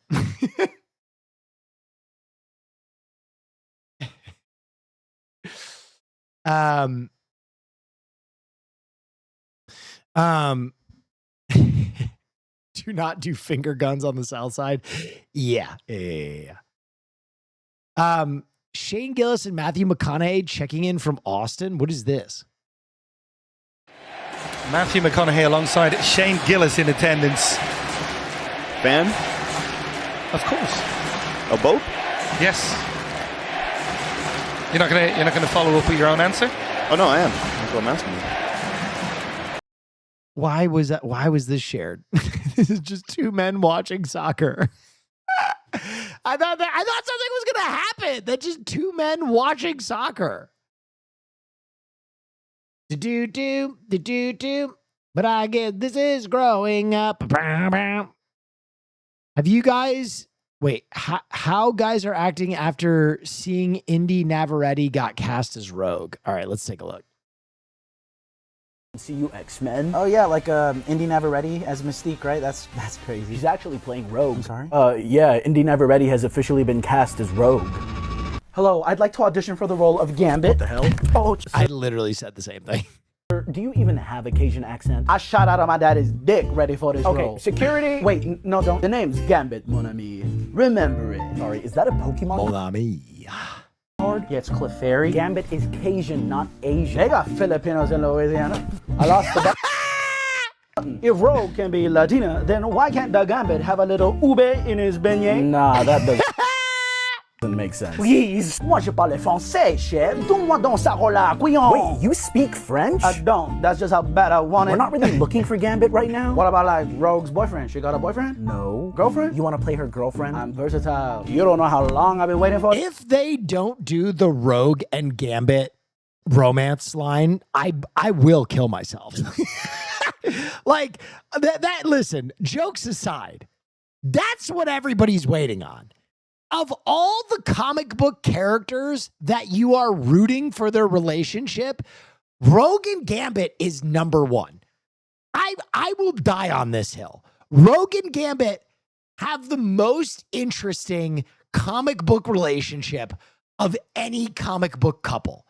They are it. That's 10 out of 10. So I am waiting. Channing Tatum is way too old. Ladies and gentlemen, boys and girls, if you think Channing Tatum is going to be the mainline Gambit, you are 100% mistaken. He is multiverse Gambit. They are going to have a X-Men Gambit. It's in the same way that they have two Charles Xaviers. You're high as fuck? Exactly. They have two Charles Xaviers right now. They have the old Charles Xavier and they have the fucking 40-year-old Charles Xavier, okay? In the current timeline, you will see maybe them both in the same film. The same will be true for Gambit.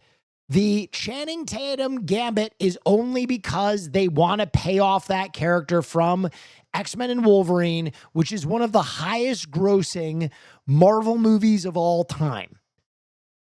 People forget that. X-Men and Wolverine, Deadpool and Wolverine is one of the highest grossing Marvel movies of all time. So they want to pay that off, and I doubt they can get Jackman. I bet Jackman will maybe show up in Secret Wars, and I don't think they're going to have Deadpool show up early, so they wanted to pay it off. Now, I think there will be a different Gambit for the canon X-Men that is coming out eventually. Oh, to play Gambit? No, to be Rogue's favorite chair. Her favorite chair? My face. Yo, get the fuck out of here. Look, this may not be woke or whatever, but we can't cast an Asian man as Gambit. Some things be deeper than skin, Cher. Gambit is not 5'3". You're better off auditioning for Wolverine. Wait, by any chance are you guys doing the Wolverine Gene Scott thruple storyline? Actually, yeah, we were considering it. I'll be right back. I'm back, bub. Oh, fuck no. Where's Gene and Scott? I wanna try the 70 position. What is the 70 position? 69. +1. Security, get this motherfucker out of here. Real. Listen, bub. Wolverine. I would make a tremendous Wolverine. Let's just say it. I thought we were having a nice date. No. Don't do that. Carries the flame.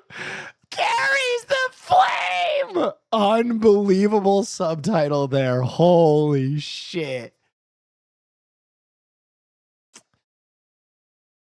Nah, but I can see you as Johnny Storm. I'm telling you guys, if I can get some juice going, cool. if I can I have subbed like so a I could share few this. big ass viral videos, or if I can sell a script to someone, dude, I would make the best Booster Gold. I don't think anybody could be a better Booster Gold than me. I'm ready to boost my gold. Gambit is a chud. I don't remember Gambit being a chud, but maybe I don't remember. Gambit's not a chud.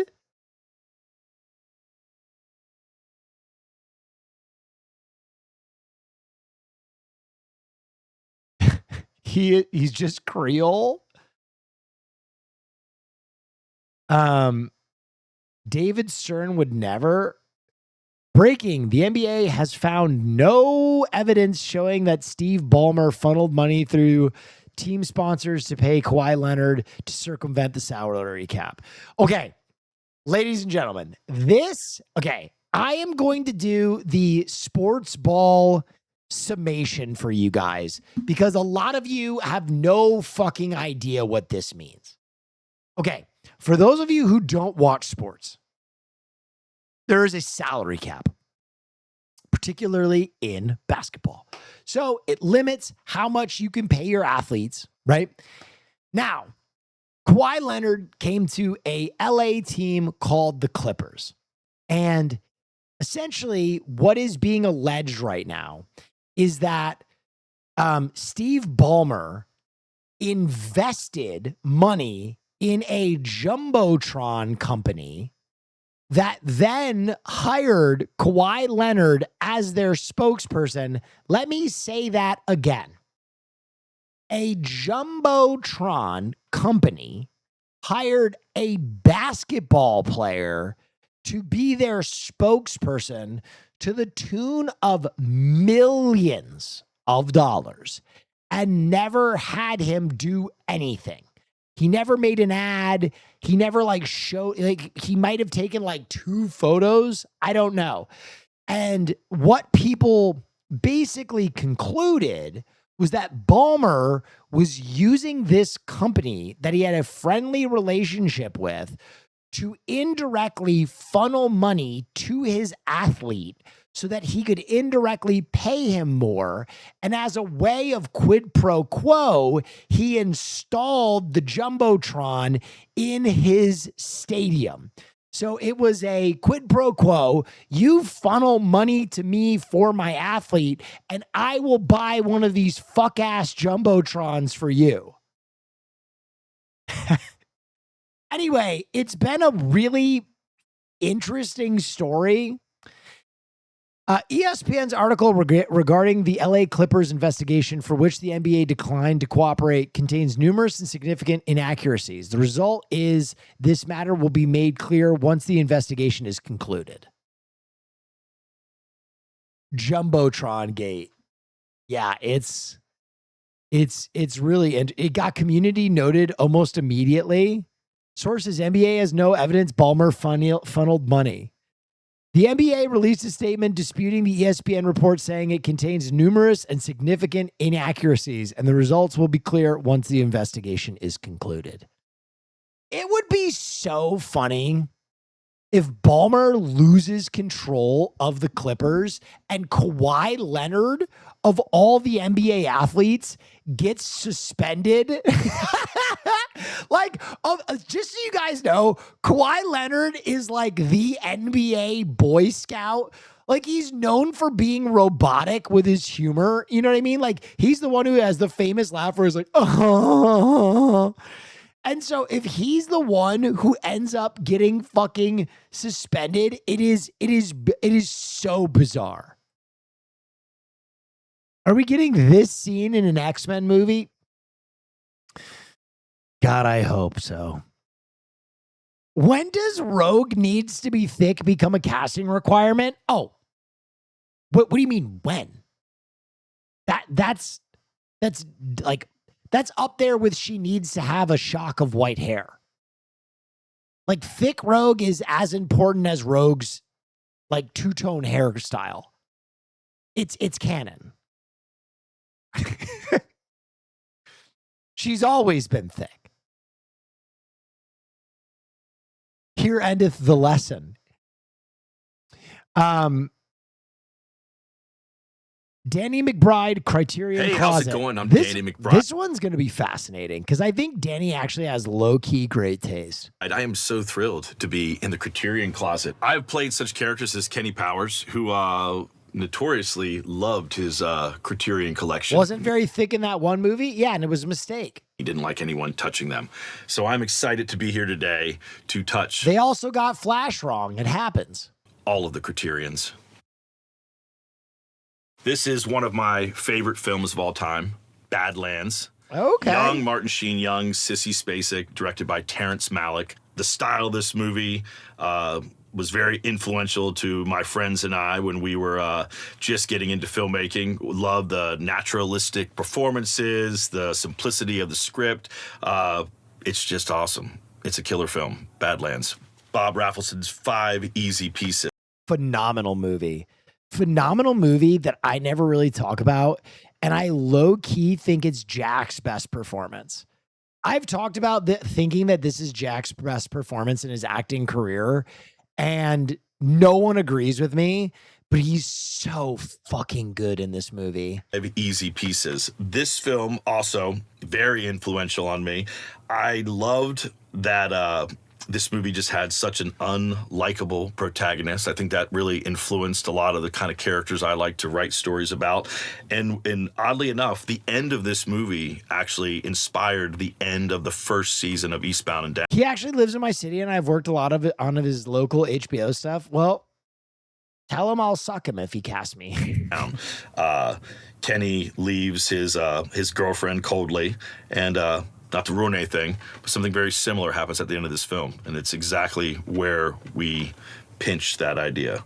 5 Easy Pieces. Here's one I love: A Face in the Crowd. Andy Griffith gives an insane Dude, he's actually kind of slapping on him. Performance here. It's Keanu Reeves is Gambit, please. Keanu Reeves is like 70 years old, man. awesome. We were actually inspired by this movie when we were writing the the 4th season of Eastbound. We were watching a lot of A Face in the Crowd. He's this sort of Southern guy who gets put onto the main stage and is like, milking that sort of down home vibe, but he's a fraud. And we kind of took Kenny Powers on that same journey in the 4th season of Eastbound. It's funny how much of Eastbound is actually inspired by What's going on in his right hand? He's probably holding a duffel bag that he's putting all the movies in. classic films, but it is. Oh, this is a nightmare-inducing film. Fantastic Planet. Ooh. When I was a kid, this used to air late at night. I think Keanu Reeves doing a Cajun accent. Listen, mon cher. I can't wait to make you an etouffee. Sacre bleu, mon petit péché.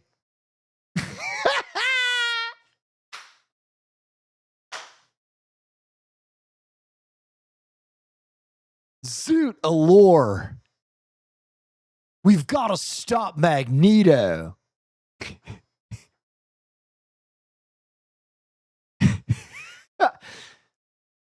C'est bon. That's one spicy gumbo. on like the USA Network. I'm not really sure why, but it would always seem to be playing on like a Friday or Saturday night, and I would watch it, and it's so odd, so strange. The soundtrack is honestly incredible. I listen to the soundtrack often. Yeah, what a cool movie. Another visually stunning film, I Am Cuba.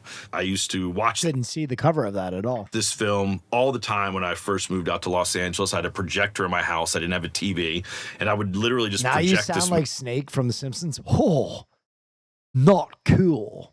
movie on the walls of my house. You're all right, Homer. Cinematography is nuts. They pull off all these wonders that are sort of like unbelievable. I don't really understand how they did it at the time. Cameras flying over alleyways, down elevators, underwater. Yeah, pretty incredible movie. I for sure have to. It's premium, dude. Premium. You shout out my boy David Gordon Green's George Washington. I actually worked in this movie. I was the second unit director. We shot this movie the day after I graduated from film school. I think we shot it in 2 weeks. It was so much fun. It was the very first time I worked on a production. It's what sort of launched David's career. We shot it in Winston-Salem, North Carolina. George Washington. After Hours. I think this is one of my favorite Scorsese films. Griffin Dunn is amazing. It's a fever dream. This one's killer. I did not know that y'all had released this, but killer. All right, let's just start picking blindly in here. Let's do it. Let's go. Right here. What's this? Rashomon. How about this right here? What a pull. What's this? Manila. In the Claws of Light. Sure, let's do it. Dude, yeah, he's filling out his home collection. I do like, dude, okay, can I be honest? I really resonate with the actors and directors that are like millionaires, very much millionaires. And they're like, you know what? I want to fill out my fucking home library. They asked me to come do this. I gave them my 20 minutes. I'm going to take $600 worth of films. What's this? Come on, big money. Big. Yeah, I mean, there's something that really tickles me about a fucking millionaire who's still willing to basically kind of make a fool of themselves to get $600 worth of free movies. That appeals to me. Like, I relate to that person. Money. Ooh, yes. Night of the Living Dead. Oh, okay. Interesting. This movie is the only Criterion film that has no copyright. So you basically can print this, everybody can print this movie, because when they made this movie, they fucked up the copywriting. So Night of the Living Dead has been in the public domain since the year it was made, because they fucked up the copyright. Yeah, that's strong. Great. Very good list. Very good list. We're going back to the early 2000s. What is this car? What is this car?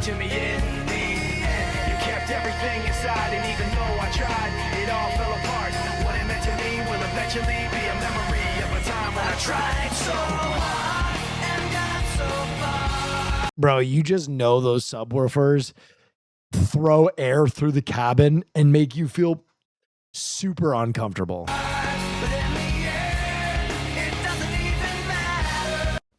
Dude, for those of you youngins, we used to do aftermarket subs in our cars, and there was a time when we really didn't care about noise quality at all. We didn't care about fidelity. We didn't care about if it sounded good. We cared about how obnoxious you could make it. And I had a homie, one of my best friends to this day, shouts out Mikey P from Dundalk, Maryland. And this dude had 2 of these in the trunk of his minivan. And I'm telling you, we would fucking, like, you could blow out like a gas station. Like, you could basically make people duck and cover and run, because his subs were so fucking, you couldn't even hear the music. It was just like, you just felt wind. Like, everything would just fucking shake in the car. Yeah, it was domestic terrorism. It was 100% domestic terrorism. And that was like the purpose of it, is that once every like day, you would just pull up to like a sorority or something and just blast that fucking sub so loud that you would just like, people would be like, oh shit. My man, Mikey P, dude. He has a beautiful wife now. He's got a normal ass job, still lives in Maryland to this day. Man, dude, fuck. Well, I guess this is growing up.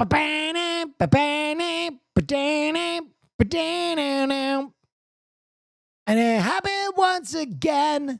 I'll turn into a friend, someone who understands. Yeah, dude. Yeah, dude. Yeah, I'm all about that. Yeah, dude. Sees through the master plan, but I've been here for too long. Okay, Framed. Oh, this is Office Space.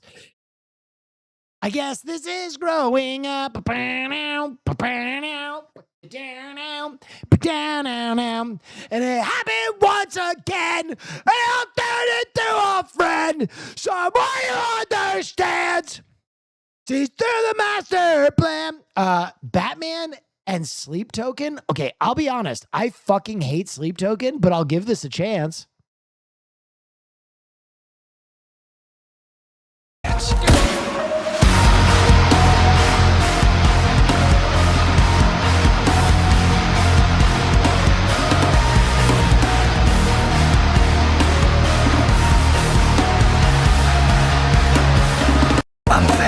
was pretty cool. The edit was cool. I liked it. Fear and Pokemon lineups. Oh?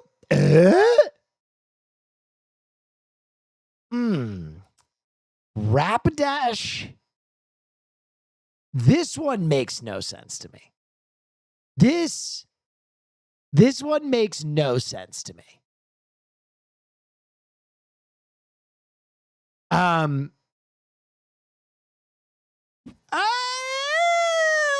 Little closer.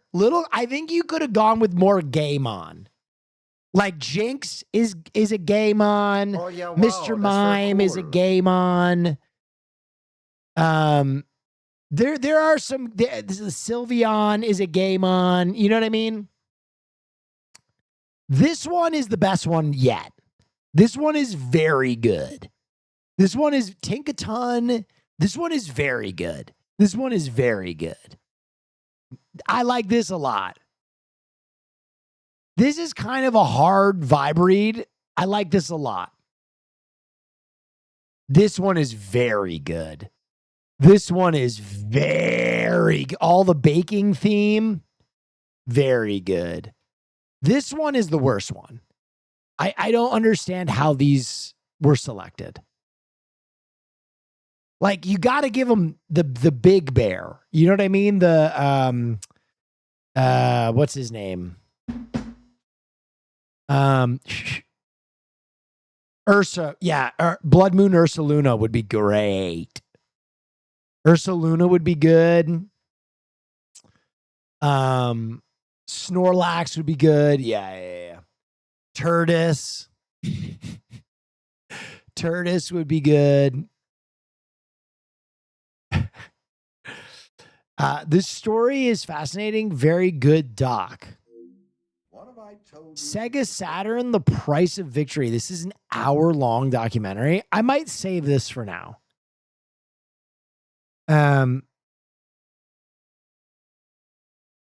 Will, please don't cook me. This is just for vibes, I swear. Well, I said it was pretty good.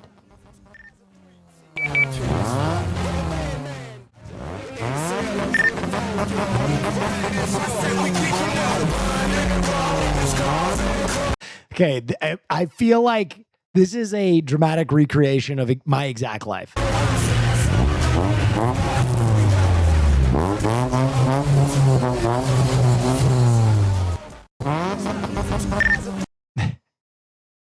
That was what Mike Perazio's van was like. That shit went crazy. This version of Rogue was also not thick.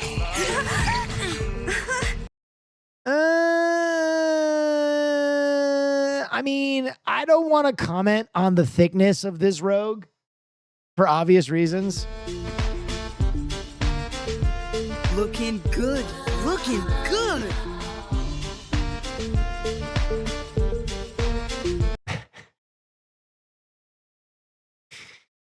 Because she's still in school, but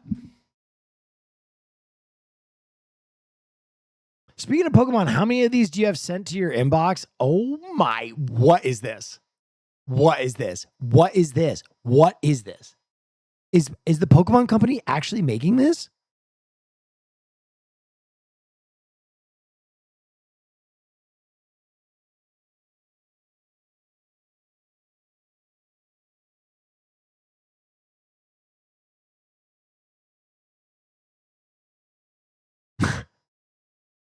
It's an art doll. It's an art doll.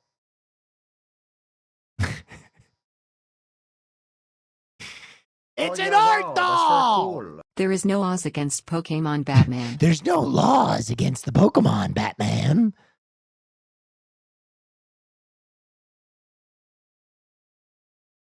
Oh, yeah, dude. The Pietzler? This guy's been around for a minute.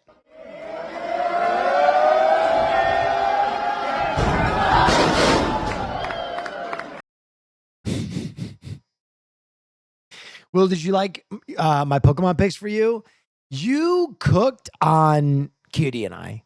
Those teams were fantastic for Cutie and I. Oh, yeah, wow. That's very Yeah, cool. what's up? Well, I haven't been around in a while, but came back when I realized you were a nail girly now. Yeah. Have you talked about that? I would love to hear your opinions on lacquer versus gel has spray. Have I talked about being a nail girly? Okay, so interestingly, I one day was just walking my dog and there was a nail studio on my walk. And I was like, you know what? Fuck it, I'll do it. I have found since I started doing my nails, women are nicer to me all the time. Like just strangers that are female are by and large way nicer to me. And they usually notice my nails and they're like, wow, I really love those. I do gels. I know some people don't do gels. I like gels because they last a lot longer. And it just, I like that because I can do them like once a month and that's whatever. But like some people don't like them because you basically have to like file them down when they're at the end of their life. I don't know. I've just really enjoyed having my nails done, and I think I will probably do it for I don't want to say the rest of my life, but probably for quite some time. I really enjoy doing my nails, and it's like a fun way to express myself, and I always kind of come up with cool designs. Latest stream, have we talked about how amazing Lanterns is? Lanterns is phenomenal. Anyway, if I bite my nails, I would probably do the same. It's hard to bite a gel. Are we watching Avatar tonight? Yeah, usually after I do all my reaction and normal stream, like we will bend as like bonus content at the end of the stream. New horror movie trailer. Ooh. What is this?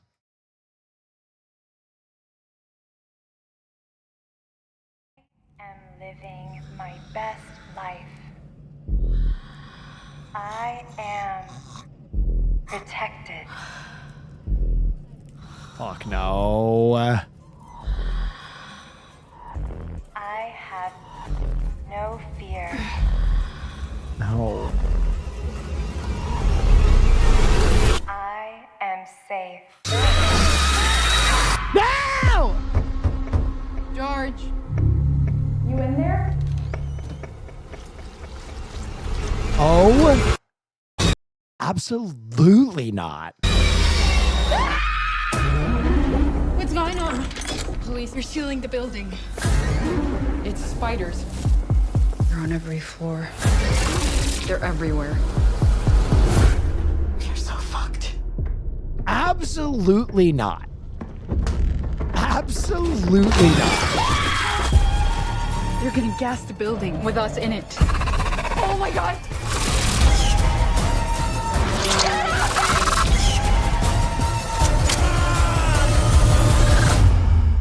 I'd burn the building down.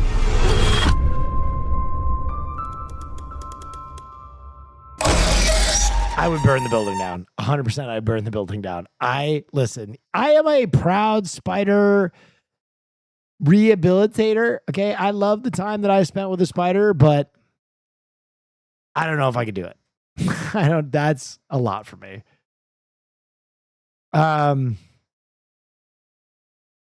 Ever considered watching Survivor Aussie vs. the World? It's such a great season. Already done it, man. Sorry, Verso. You missed it. Is this where you draw the line of what you won't watch? I just have such bad arachnophobia. Is this Gremlo doing his Gambit again? Does Will really think he can match this? I don't. He is such a good Gambit. Does Will think that he has what it takes to beat this? I don't think he does. No. He doesn't have Chat, maybe try showing up to streams. Haas, you right as hell, bro. what it takes to not be able to move your neck. To have to Batman. Michael Keaton Batman it. He don't have it. You don't got it, mon ami. Damn, he hit me with the Mon Ami. You think you could beat a Gambit? He's got the Creole too. No. I don't think so. Look behind you. What a time to come in. Looks like you got a broken neck. Maybe I do. Love me some Gremlo. His Gambit cosplay was actually fire too. New bangers? I'll look at one.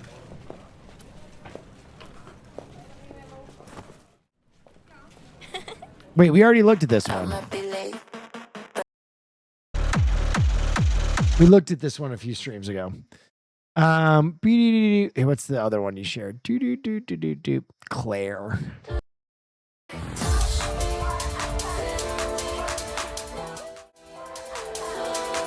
Okay, this outfit is fucking phenomenal.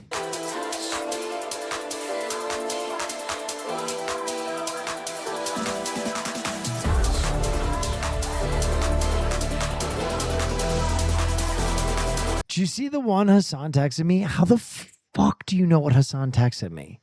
Did he do that on stream?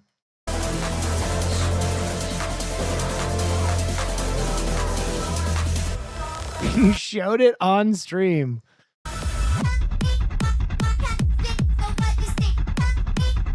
Okay, I fuck with this heavy. You said you hated it because you didn't reply? Yeah, it was pretty mid.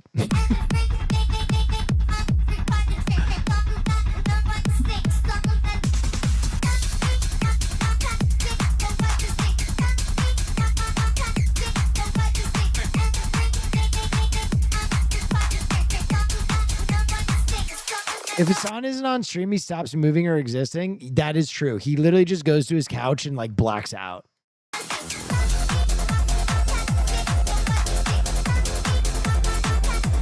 How do you recover from back injury? I mean, I am not a doctor. Are you talking about the back injury that I had? I just keep stretching my lower back. Rest is really good for it. But if you have like a serious spinal injury, you should see a doctor.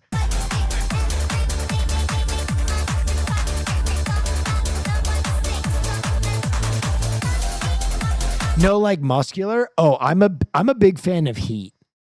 I am a big fan of like spamming heat, like a heating pad, resting, and then stretching, and then spam water too. Drink way more water than you think you need.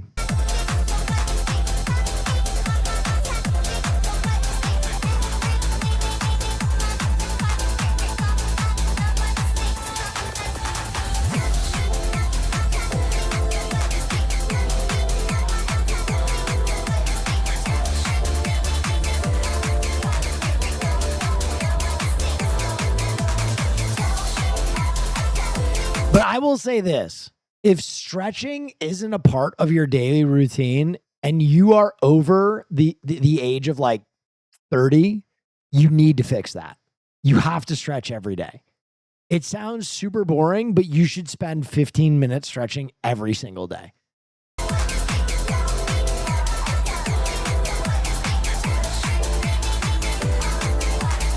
Earlier, like 25, ain't no way I can get a 25-year-old to commit to stretching every day.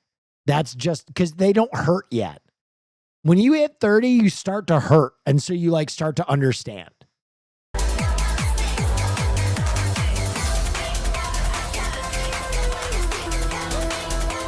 Also, if you go to festivals, stretch at a festival. Bro, I started stretching at 25. Okay, Captain America. I'm sorry I'm not perfect like you.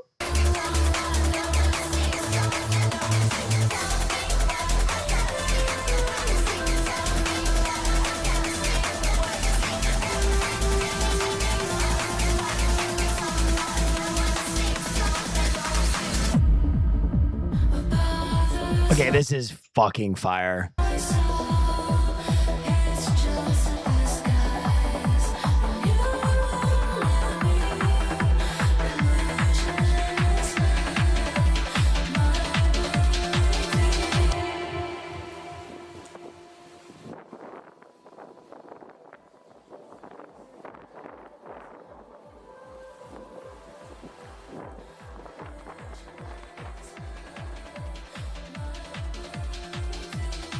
Will Gatekeep? That's right. It's Claire Unrequited Dream. I'll link it after it's over.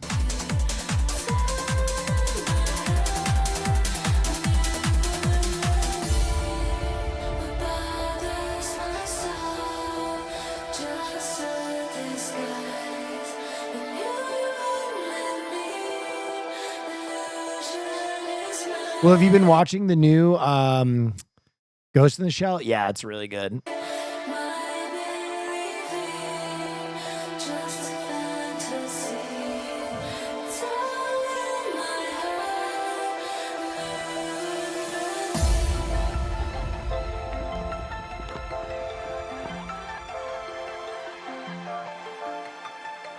Yeah, did we talk about lanterns yet? Yeah, it was the first thing I talked about. It's incredible.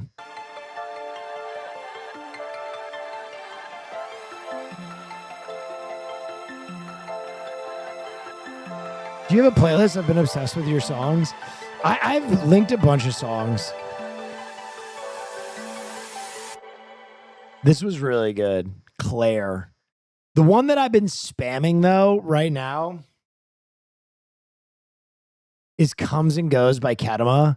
I listen to this shit like every day. This song is so fucking good.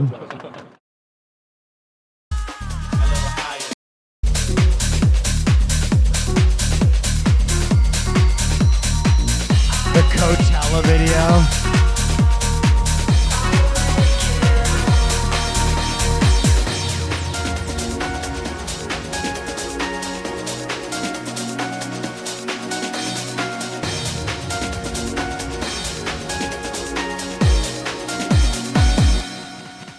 Like a bad song you wanna sing from the top of your lungs. Like the one thing you never did or won't leave you alone. Like the one thing you never said or is chilling your bones. I guess it comes and goes, it comes and goes. I guess I'm calm at home.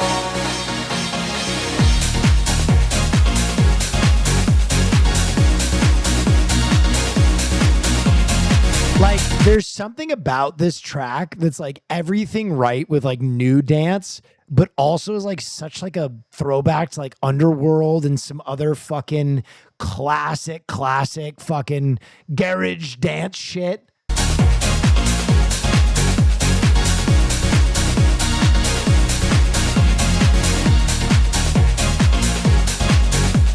Is good. I'm not sold on the singing. Okay, the really interesting subconscious thing about the singing, and I will tell you this, in a song where the singing is like really approachable, meaning it's not great, people are more likely to sing along with it.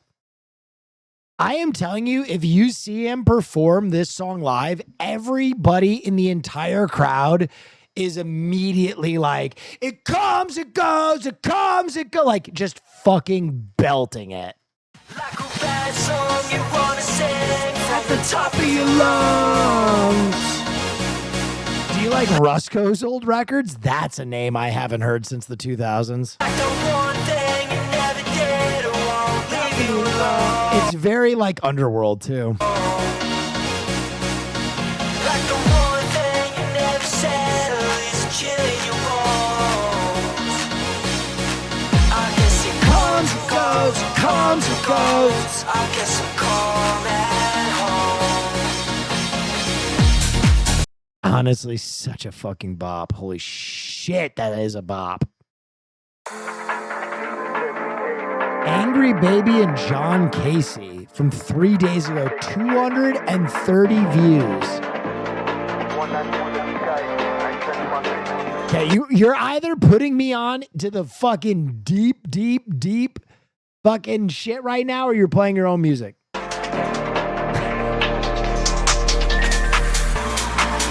Every day, yeah, stacking chips, spending money, taking trips. One hand in the sky, I clench my fist, clench my fist, clench my fist. Do this every day, yeah, packing bricks, Lucy hitting, losing grip. One hand in the sky, sky, sky, sky, sky, sky, sky, sky, sky. I clench my fist.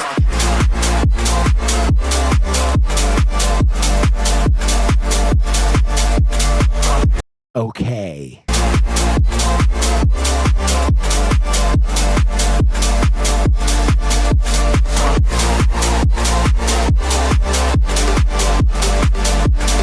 I don't understand music anymore. I mean, this is a very specific style of music. Like, okay, I will say this. It is a tough era for music because of one thing that I will say.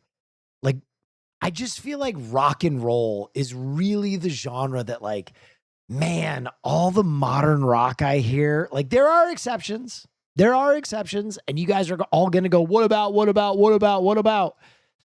Dude, I'm telling you, like, it's just, it's just not the same, dude.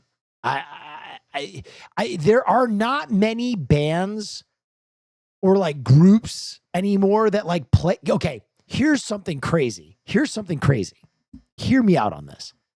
From the 70s and 80s, I can name like what, 30 drummers? How many drummers can you name now from like bands? You know what I mean? Like, I just feel like that like feeling of like knowing a whole group doesn't exist anymore. It's all whoever the front person is. And like, I don't know. I think by and large, it's that kind of has changed a lot. A lot, brother. Okay, James Q fucking rock and roll over here. Shut the fuck up. You know exactly what I'm talking about. Dude is like Sleep Token's fucking roadie. Knows exactly what I'm talking about. Bands are not as prevalent as they once were.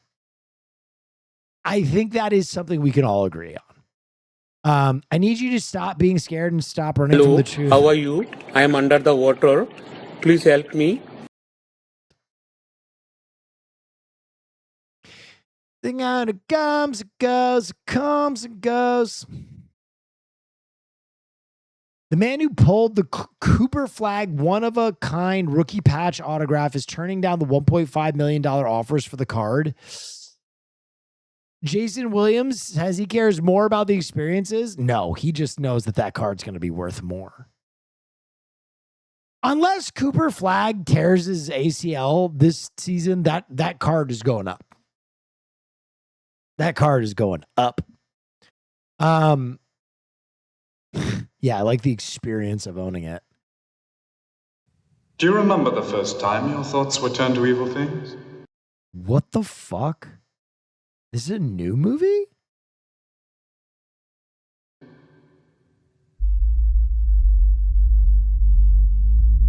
I had a vision.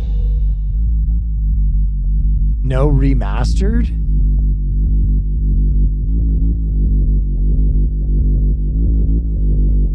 I feel like there's going to be tits in this. I feel like this is a Get Banned special. I'm just sensing it. I'm going to scroll through real quick.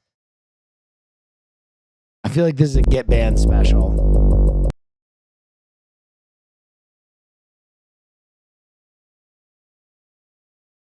Caroline showed it?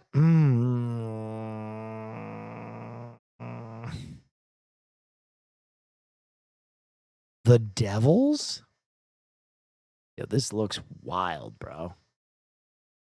Oh my God, Proximo is in it?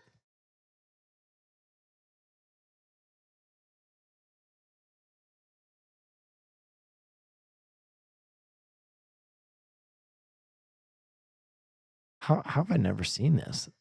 What the fuck? Oh my God. What the fuck? Oh my God. Oh my God. Oh my God. All right, let's watch the trailer together. I guess. Remember the first time your thoughts were turned to evil things?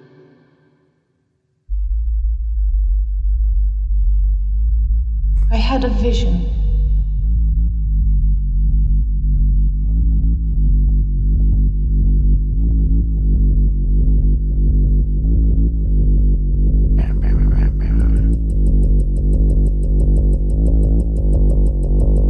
Yeah! I want to tell you.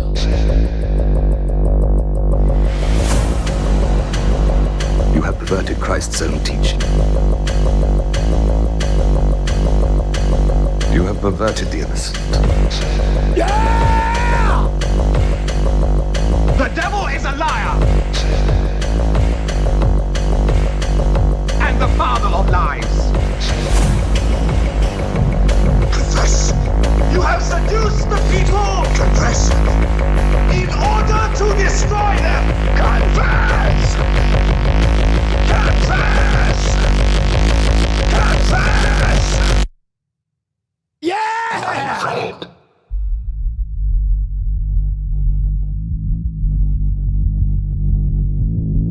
Bro, I'm Lord have mercy, I'm about to bust.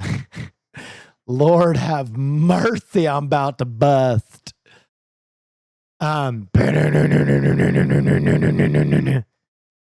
in chat is dead. Nah, you're fine. List of favorite Pokemon. Guess the top 10. Pokemon ranking of the top 50. Wait, do I guess?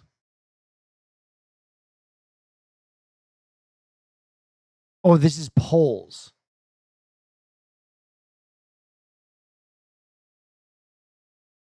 Full top 50 list. Pikachu is number 1? That's crazy. Mewtwo, Charizard, Eevee, Bulbasaur, Lucario, Gengar. Dude, where is Squirtle? This cannot be. What? Where is Squirtle? Yo, I'm about to... Blastoise is above Squirtle? I'm about to spaz. This cannot be real. Charmander. Where is Squirtle? This is Togekiss is above Squirtle. Who made this list? This list is a lie. What is this? Find your own number 1? Oh. No, yeah. Great. No, come on. Oh yeah, wow, that's very cool. Before we move on from music, have you seen Techno Shaman? Just curious. Start the picker? Wait, what the fuck? What is happening? What am I doing? Oh yeah, wow, that's very cool. Can't even get a squirt in this drought. Okay, these are... I mean, what the fuck is this?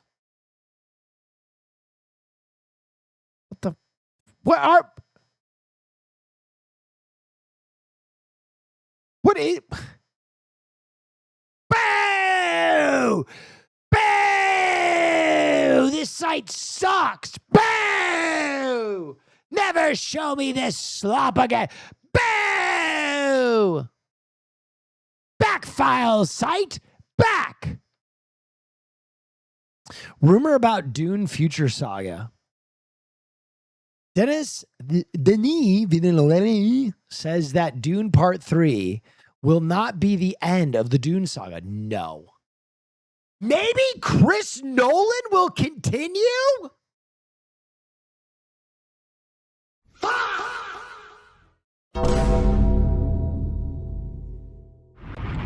New York City. City, you listen to me. If you're near a convenience store right now, any type of 24-hour store, go into the store right now and put your hand in the cash register for no reason. Their money is your money as of right now. Is this just him talking shit? Is this just him talking?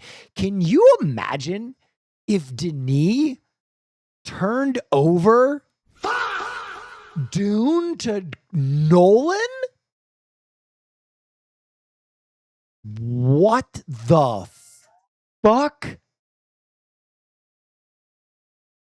Nolan wouldn't do it? Why wouldn't Nolan do it? That would be so hype.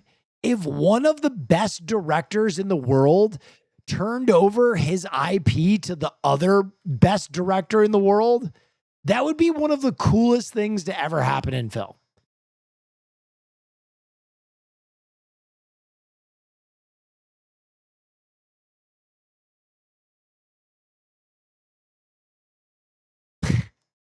Okay, Stavi's look, bro. Hold on.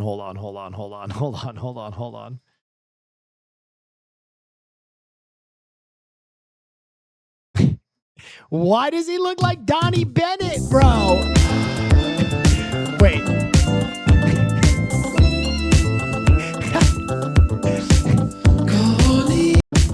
Dude, it's the same suit. Flowers every day. There's nothing wrong you can say. Dude, he did a Donnie Bennett. You is a treat. It's paradise when you're with me. Konnichiwa, my love. Konnichiwa. Incredible. I love you. Konnichiwa.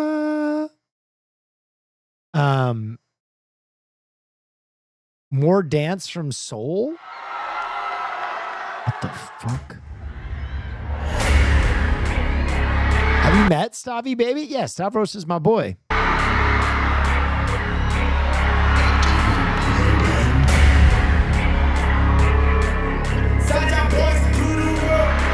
you see Tony yet, Will? What's Tony?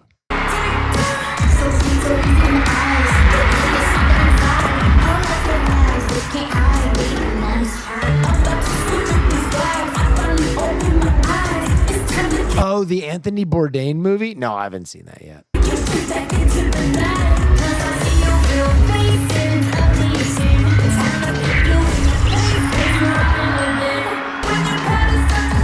It looks dope, though. I will see it.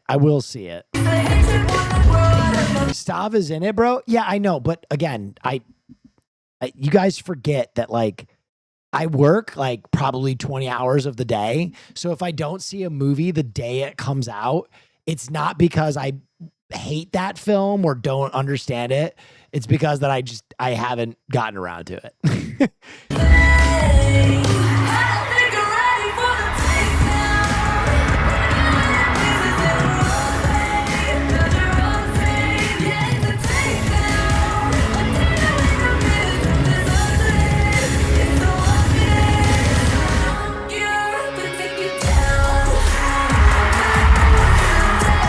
Just hate the Greek. I do not. I've watched every one of Stavi's movies. I've even watched the starting a cult movie, dude.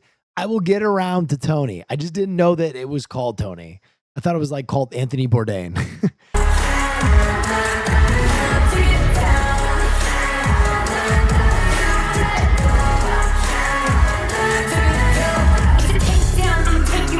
Was the cult movie good? I really liked it.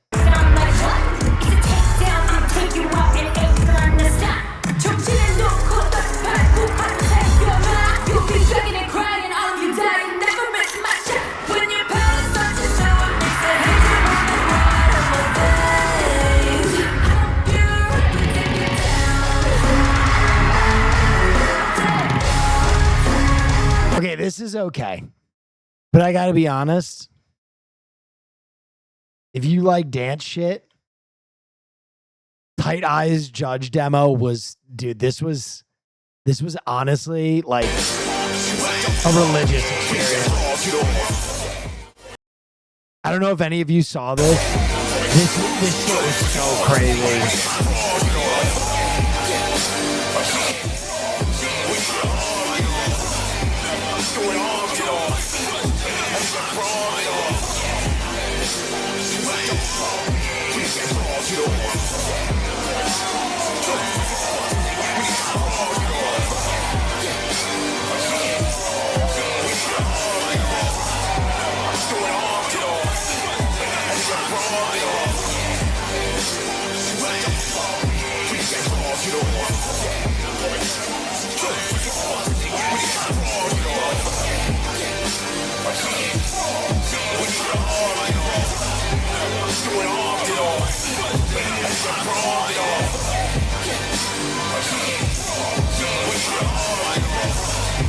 This one I can't even explain. If you know about it, you know about it. If you don't, you can just accept that you won't get it.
When does it start? Honestly, like, it's funny because you guys, like, you're out of it.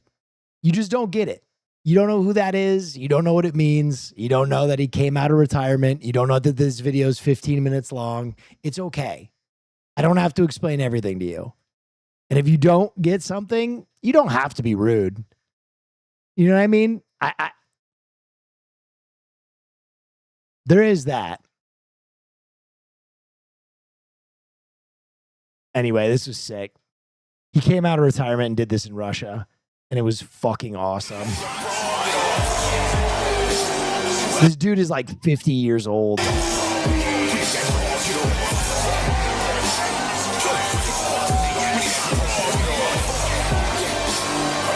And he dances for like 15 minutes straight.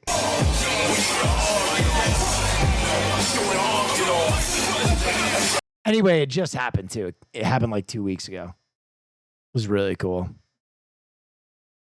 I want to be like that at 50. Dances? What are you, racist? What are you, fucking racist? Yeah, he's dancing.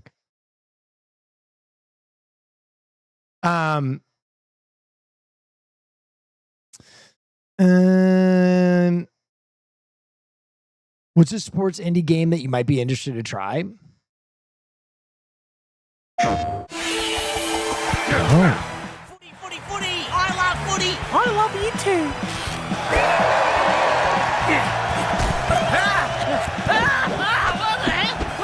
I'm just saying, in the world of best dancers and dance styles, crumping ain't it. I don't know. No, I think that crumping is a part of it.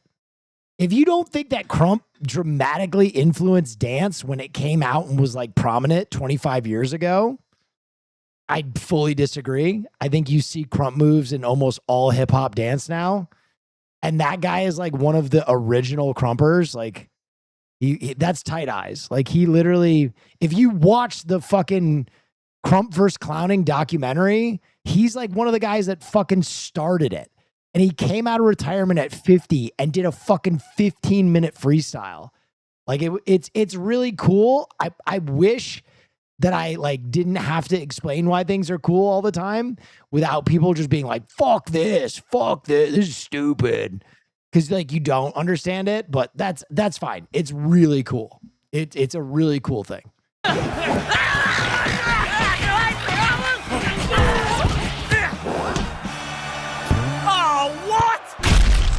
Welcome to Project Footy, the game where This looks sick. have fun. It's roguelike, lots of stuff. Feels like it's mainly a West Coast thing. I would say all hip hop dance has elements of krump in it now.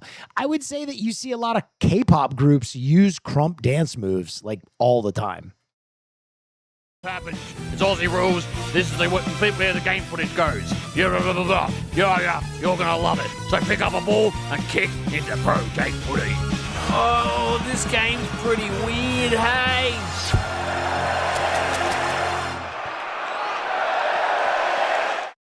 Damn, wait, this looks good. When did this come out? This is Wait, what are those teams, bro? Port Narlegon Chips, Lionsdale Lifters. This is where the game footage goes. You're gonna love it. So pick up a ball and kick into Project Footy. Wait, this looks phenomenal. We might have to give that a spin. AI? Wait, why would this be AI? This looks anything but AI.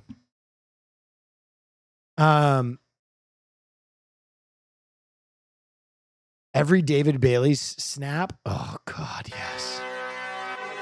Oh God, yes. He's a monster. Yes! Yeah! Turn my fucking music up!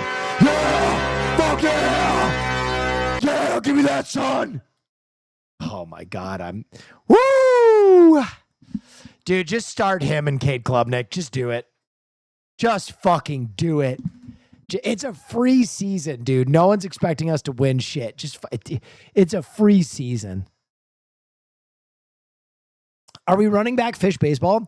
I've said this probably, 50 times, but here we'll do 51. When Internet Play comes out, we're going to do a tournament. We're waiting on the Internet Play to come out. I'm not the one making the game. When it does come out, we're doing a whole tournament. Are you still on the Klubnik train? Dude, I think I am way more on the Klubnik train now than I've ever been. Klubnik played out of his fucking mind, dude. He was phenomenal in that preseason game. He was awesome. It's very Nickelback. It's my favorite podcast. Of everybody to hate that line that she says in the first movie. Oh, I think it's cool. I think that line. What line? I'm going to say this if no one else is willing and brave enough to say it. What happens to a toad when it gets struck by lightning? The same thing that happens to everything else is one of That's a good line. The hardest lines I think it's awesome. in any superhero It's a great line. movie. So good. You guys are all sheep and you let people tell you what is corny or not. You don't make that decision for yourself. When I saw that movie for the first time in theaters when I was a kid, I'm a kid. I'm not supposed to know that shit is hard as fuck. That was hard as fuck. So cool. I had to ask my dad what it meant, and my dad was like, the same thing that happens to anything else when you get... We were stoked. That's a great line. That fucking rules. You know what happens to a toad when it gets struck by lightning? Fucking explodes like everything else fucking does. It's such a exploded. That's my power. It's such a cool way to call someone stupid right before you kill them. Yeah. So Oh, what do you think? Fucking idiot. Get Mace Windu. Dude, his take on the Naruto appearance in Spider-Man Brand New Day and the hand being a vehicle for the director to test if people were open to live action ninjas was actually so based. It was actually such a good take. And I don't want to watch the video because it is kind of a spoiler, but it's like one of my favorite film takes I've seen in a long time. Wait, what? Okay, so there's a Naruto poster in Spider-Man Brand New Day. No spoilers, right? And there's also the hand in Spider-Man Brand New Day. If you don't know who the hand is, they're in all the trailers. They're the red ninjas, right? Okay. So the director who is making Brand New Day is slated to make the live action adaptation of Naruto. And the theory is, and I don't want to give too much of the theory because it gives away bits of the movie. The theory is he was testing elements that he will use in the live action Naruto in Spider-Man Brand New Day to see if they worked. And it's actually a brilliant take. I think he might actually be correct. The foot? No, the hand. Foot Clan is Teenage Mutant Ninja Turtles. Teenage Mutant Ninja Turtles. Rasengan! Spider-Man uses a Rasengan, doesn't he? That would be so fucking fire if he just went Rasengan! TMNT ripped off Daredevil? When did Teenage Mutant Ninja Turtles... Was it based on Daredevil? It was, wasn't it?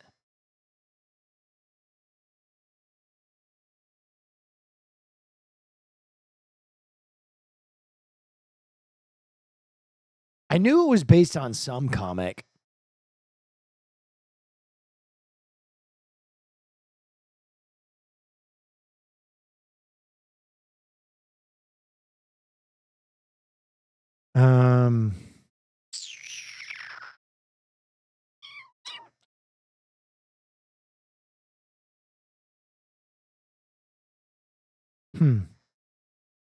Yeah, more of a parody. I agree with that. I think TMNT really started as like a hard parody and then kind of grew into something else. Also, the original TMNT was like way gnarlier.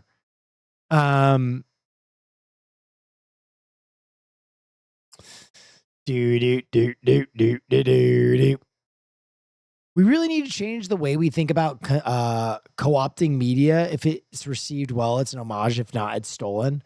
Well, yeah, I do think that TMNT is very much a homage. Like it's like so different than all the other comics it was based on.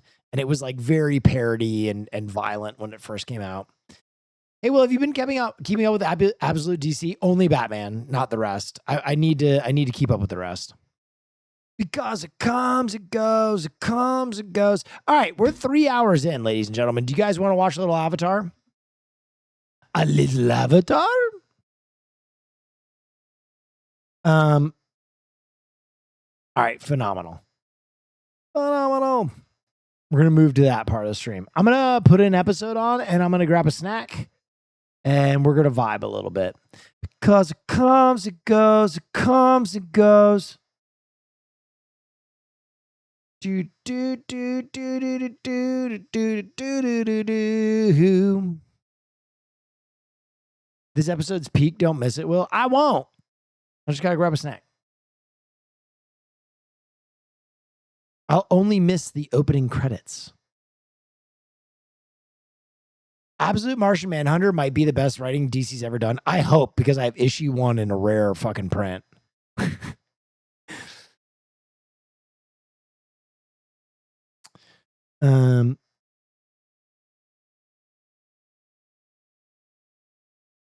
Do you like idols bands?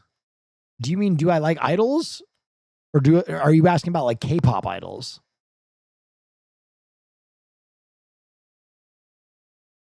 Hey, I'm guessing you did a bit of yapping about lanterns at the beginning of the stream. Yes, I loved lanterns.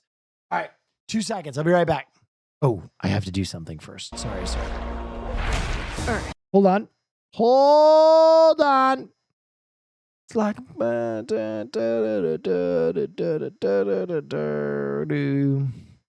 because it comes, it goes, it comes. Oh. Okay, I think this is it. Hold on. There it is. Fire. All right. Floozy. That for the streets.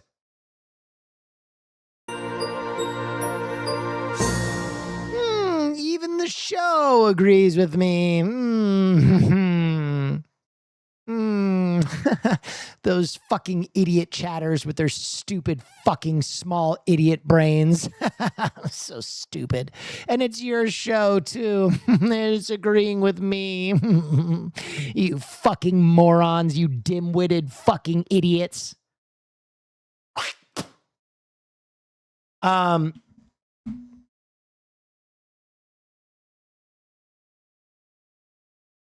Uno mas? What the fuck?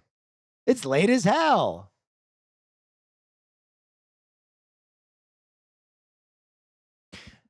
Yo, you gotta clean that up. Nah, I spit over the lens. It's an old fucking camera trick. I made that up. I think I'm going to call it because I have a rehearsal tomorrow and I have,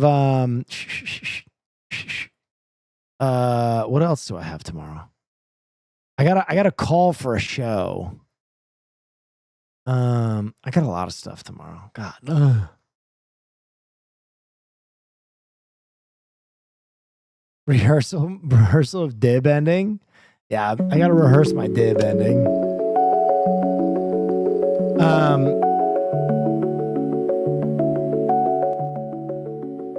Whew. Ladies and gentlemen, thanks for stopping by. That was a good stream. I didn't get triggered by chat that much, except for when I call them all stupid fucking dumb idiots, which is still funny. That was funny. We had a good run of show. I enjoyed Avatar tonight. That last episode was actually gasoline. What episode? What was the name of that? The Fortune Teller? That's the best episode so far. But you guys keep saying it gets better throughout the run. So that's you guys are right. It's kind of tracking. Real quick, did you like Lanterns episode 1? Lanterns episode 1 was phenomenal. Lanterns episode 1 is a fucking... It's so good. You've never watched Avatar? I never watched Avatar. I'm not gonna lie. Even by the time when Avatar came out, I tried watching Avatar. I probably was like, what, 14 years old at the time? And I just felt like it wasn't for me. But then again, I had been watching Adult Swim. Like, okay, I've told chat this. I was kind of like raised on my own a little bit. And what I mean by that was by the time I was like 12, my dad was 70 years old and my mom was a flight attendant. So like I was on my own a lot. So like at like 10 and 11, I was watching Adult Swim till like 1, 2 in the morning because I was just like on my own a lot. So like, I don't know. I was a hardcore Cartoon Network guy. I was an Adult Swim guy and I despised Nickelodeon. There's very few things on Nickelodeon that I enjoyed. Maybe Fairly Odd Parents, I thought was pretty funny. And then the rest, I was like, wait, did you have siblings? That's right. And they're both fucking dead. Danny Phantom sucked ass. Yeah, so like I loved cartoons. I just always felt like Nicktoons, like, treated children like they were stupid. And I hated that.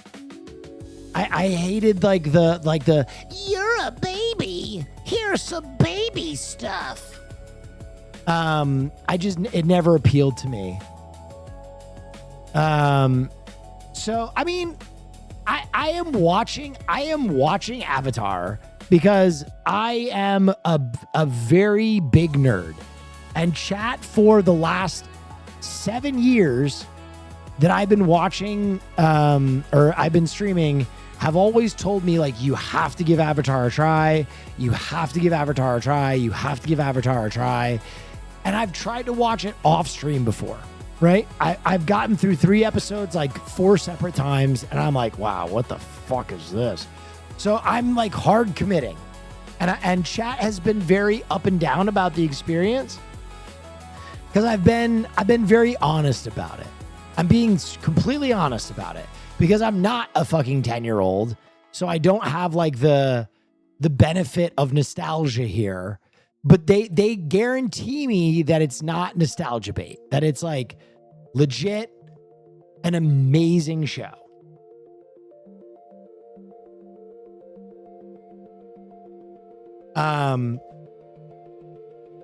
Okay, I'm going to be honest. Can I be real with you guys right now? I'm going to be very real with you right now. The show I am comparing it to, in my mind canon, is Samurai Jack. Because Samurai Jack came out at the same time. And right now, I got to be honest, it's not as good as Samurai Jack. So I'm going to keep watching. I'm going to keep watching. And I'm going to commit. But what we're on episode like 15 of 60. That's crazy. Why is that crazy? Just got to give it a fair chance. I mean, I'm watching it on stream. That's like as fair a chance as I can give it. They aren't comparable. They're absolutely comparable. What are we talking about? In fact, they're two of the most comparable shows. They are Asian martial arts shows for an American audience made at the same time that had a season made 10 years after the original run of show. They're almost identical in their composition.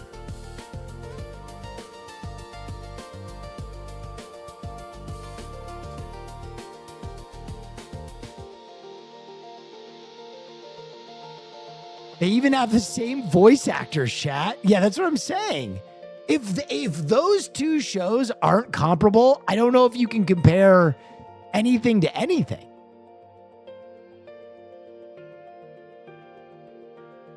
Very different tonally. Well, yeah, my argument is I just don't like this tone of show. Like, I never liked like the super bubblegum, which is why I didn't like anything Nickelodeon.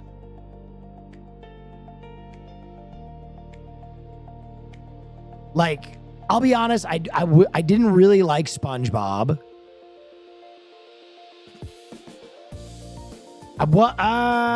Angry Beavers was okay. I fucking hated Rocket Power. Hated it. Wild Thornberries was dog ass. Rugrats was okay. Hey Arnold, good. Real Monsters, good. Kablam, excellent.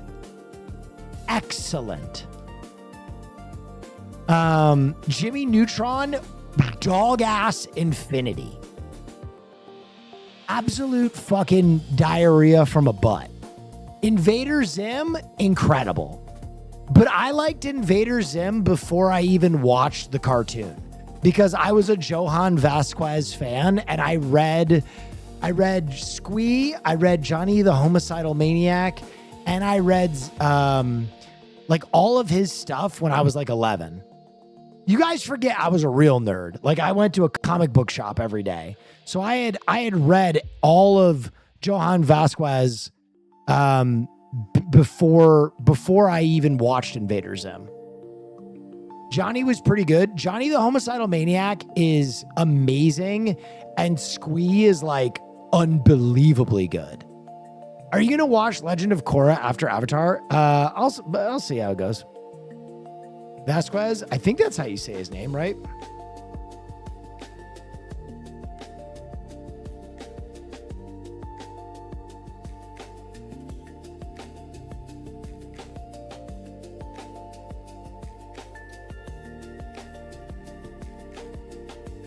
Yeah, Johann Vasquez. That's his name.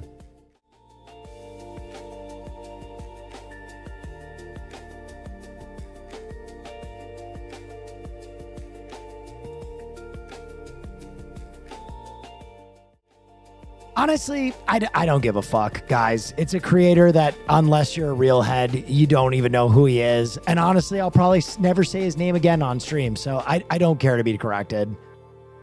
You guys have seen my Spanish. I don't fucking care. I did my best.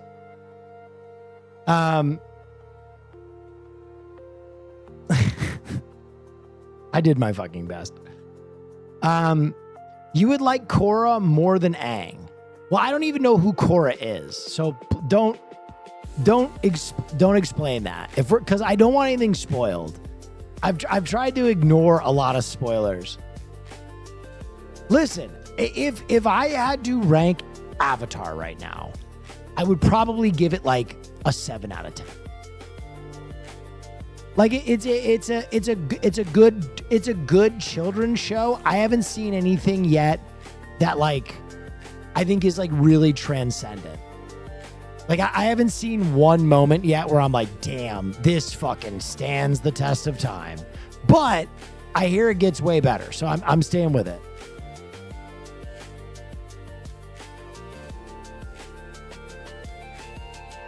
Wow, you're very gracious. I wouldn't even give it that rating given the episodes you've watched. I mean, 7 is. I'm trying to keep in mind it's for kids. I just know that I was like never a child. If that makes any sense, I just know I was never a child.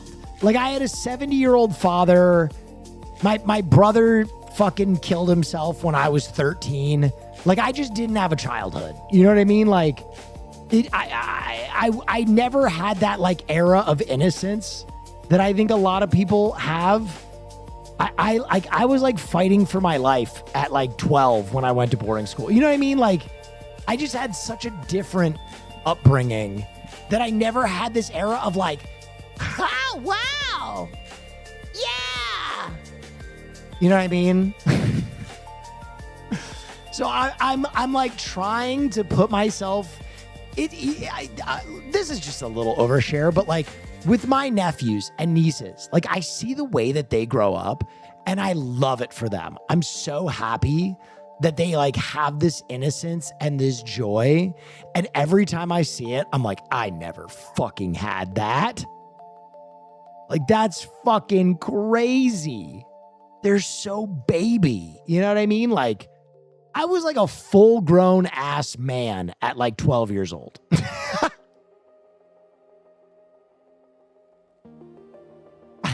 I was already like smoking weed. You know what I mean? Like I already had to take the edge off at like 12 years old.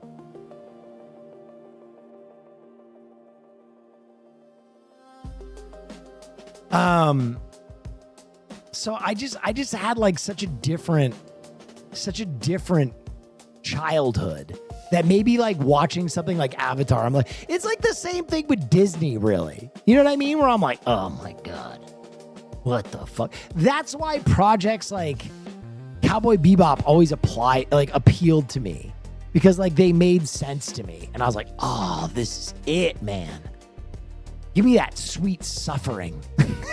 I don't know anything about this fucking happiness What is this happiness bullshit? Your entire face freckles? Yeah. I had freckles all over my face. And I always tell people, here's another story. Part of the reason that I'm so sensitive about when people are like, you're not a redhead, is because I used to get the fucking dog shit kicked out of me because I had freckles. Because I was alive in the gingers have no souls era, which some of you might have missed. But there was a very, very popular period of time in our country when people would just kick the ever-loving dog shit out of redheads. I would just get targeted. like I would just get fucking giga-bullied.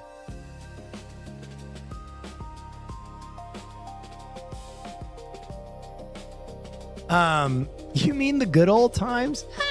I don't know about that. Now people paint on freckles? Real. That shit was real. That shit was so real.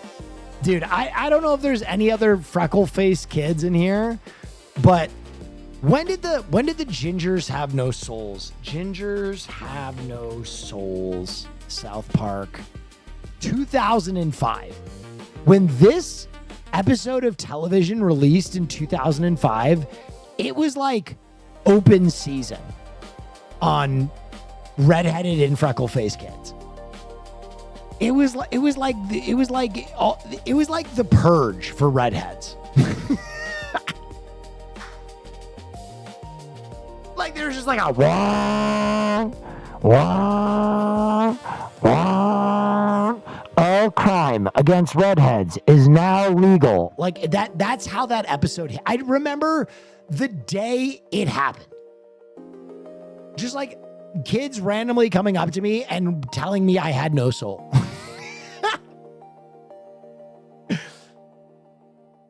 Actually true? Dude, yes, it was so true.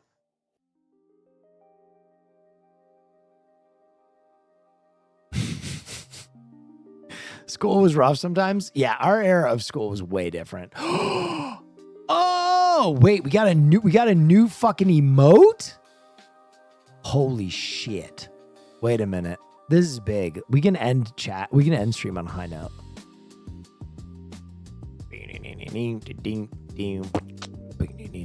Maybe that's like why I work so hard to protect the innocence of like the children in my family too. Is because I know my fucking upbringing was so cursed. It was so fucking cursed, dude. All right, where the fuck is that lock emote? That's one of my free emotes? That's absolutely fucking baffling. Cosmic, can I get this scaled to 3 different sizes, or do you not need to do that anymore? Can you just throw in 1 and it auto scales? It auto scales now. Holy shit. Technology, bro. Fucking bitchin' technology. Yeah, we got a good one for you, chat. We got a good one. Damn, you guys got a new free emote. I don't know if it'll go up right now. Let me pull it up for you guys. We got a new one. It's called Neff Cooked. Peep this. Yo, Neff Cooked, dude. Yeah. Dude, Cosmic Irony has also been working. Dude, I am so fucking excited for this. Hang on, let me show you guys something. I'm so fucking excited for this. Little sample, not done yet. Do we have an outro? It's not done yet, but peep this. Little sample. Jesus Christ.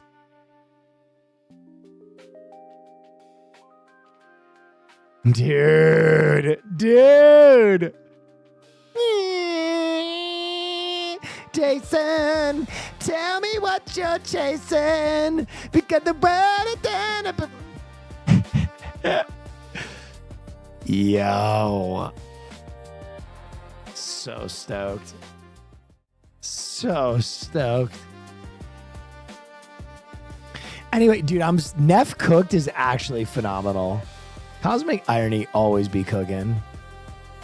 Dude, we have so many fucking emotes. By the way, guys, I want to make something clear. We have 38 animated slots open. Slots. We have 38 animated fucking emote slots open. We can get some more animated emotes in this bit. In the bit. We are full up on standard emotes. So if you guys have any ideas for emotes, let me know. All right, guys. Thank you so much for joining me. I hope you had a wonderful time. I'll be back tomorrow for a little motherfucking Tuesday stream. Maybe we'll play some games. Maybe we'll play some of those games you guys suggested. Maybe we'll probably watch some more Avatar. It's going to be a fun one. Anyway, thank you for all that you do. I appreciate you so much. You've changed my life. I've been trying to get my health right. I've been trying to get my head right. Guys, after this tour, let me tell you, I'm going to take a brief vacation. And when I come back from that, I swear to you, I will be back in the best mindset. I will be completely unrage baitable by chat. I won't yell at anybody. It'll be celebration and joy for as long as we shall live. I just got to get to that. And I promise you, I will be a happier, healthier person. But in the meantime, I wage a war every day. Anyway, I appreciate you guys. Stay dangerous, everyone. Thank you for all you do. Thanks for being the best community on Twitch. When's your vacation? So I'm doing the tour, which is over a week because of the LA show. And then I'm doing the One Piece cosplay, which I'm trying to get jacked for. I don't know if you can tell. I'm getting skinny and I'm going to dye my hair and do all that kind of shit. That cosplay I'm going to do a photo shoot for. And then, gosh, what else am I doing? I'm doing a few other cool little things. And then I'm going to an undisclosed location to relax. You know, one of those vacations where you don't do a fucking thing? That's what I need. I'm not going with anybody. I'm not visiting anything. I'm not going to a show. I'm going to a lawn chair. And I'm staying there. Anyway, thanks so much, everybody. I appreciate you. Have a wonderful rest of your night. I'm sending you over to Nestwell. Please give them your love and respect. I'll be back tomorrow. Have a wonderful rest of your evening and good night.